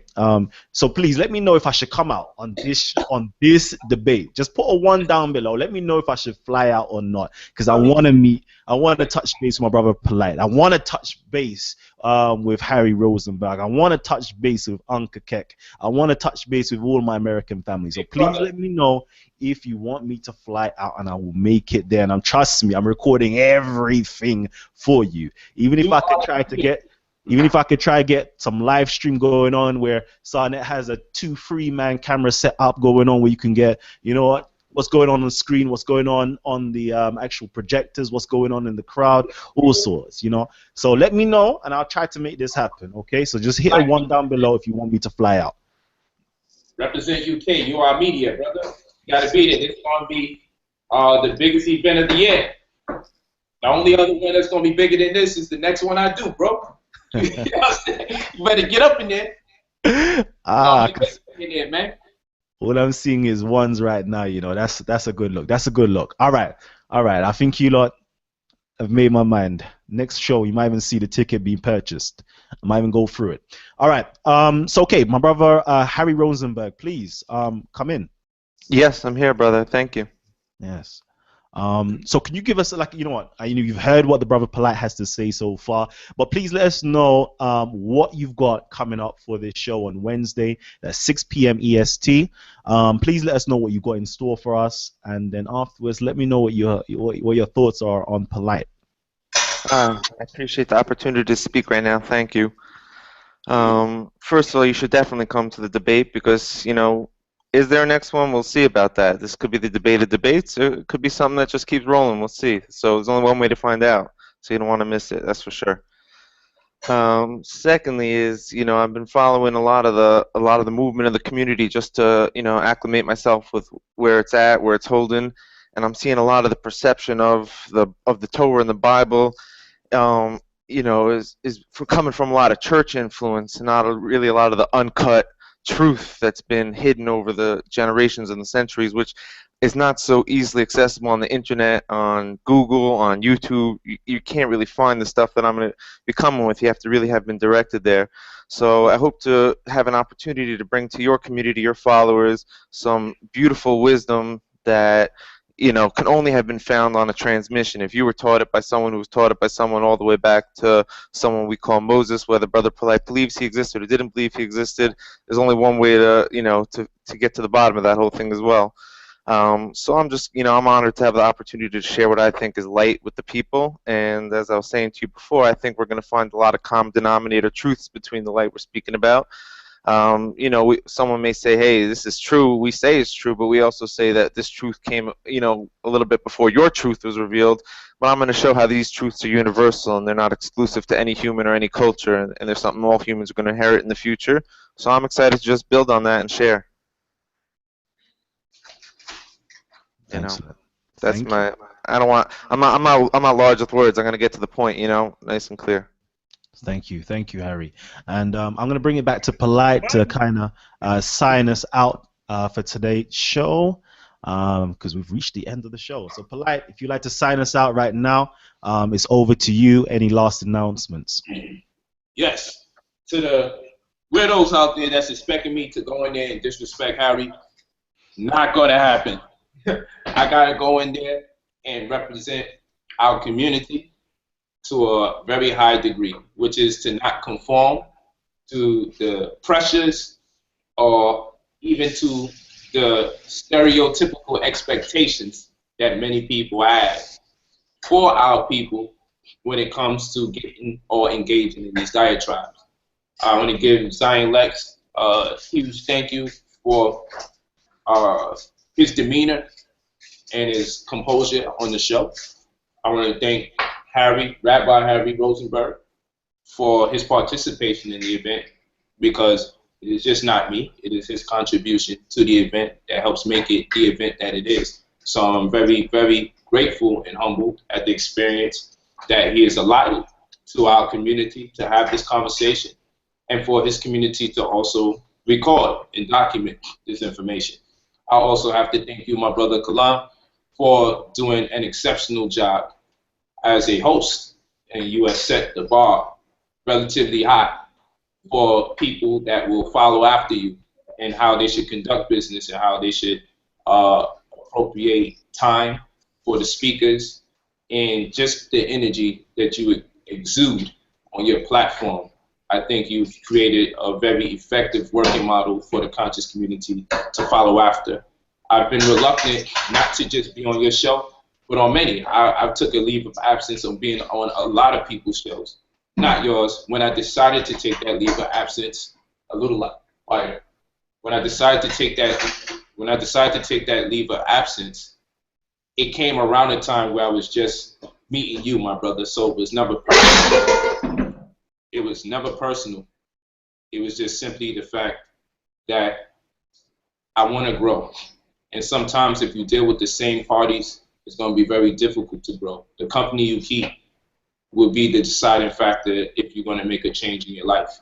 And no matter how much people believe Polight is not changing or Polight is not becoming a better person or more humble, you know, I mean, that's for them to find out if they're interested in watching my life and seeing if I grow. But I can tell you, when you see what I do from one year to the next, you'll be able to make a distinction from the previous year to the following year or the year in standing. So with that said, I'm just imploring that everybody does their best to watch this event, because they're going to see a Polight in rare form. I'm still going to be entertaining.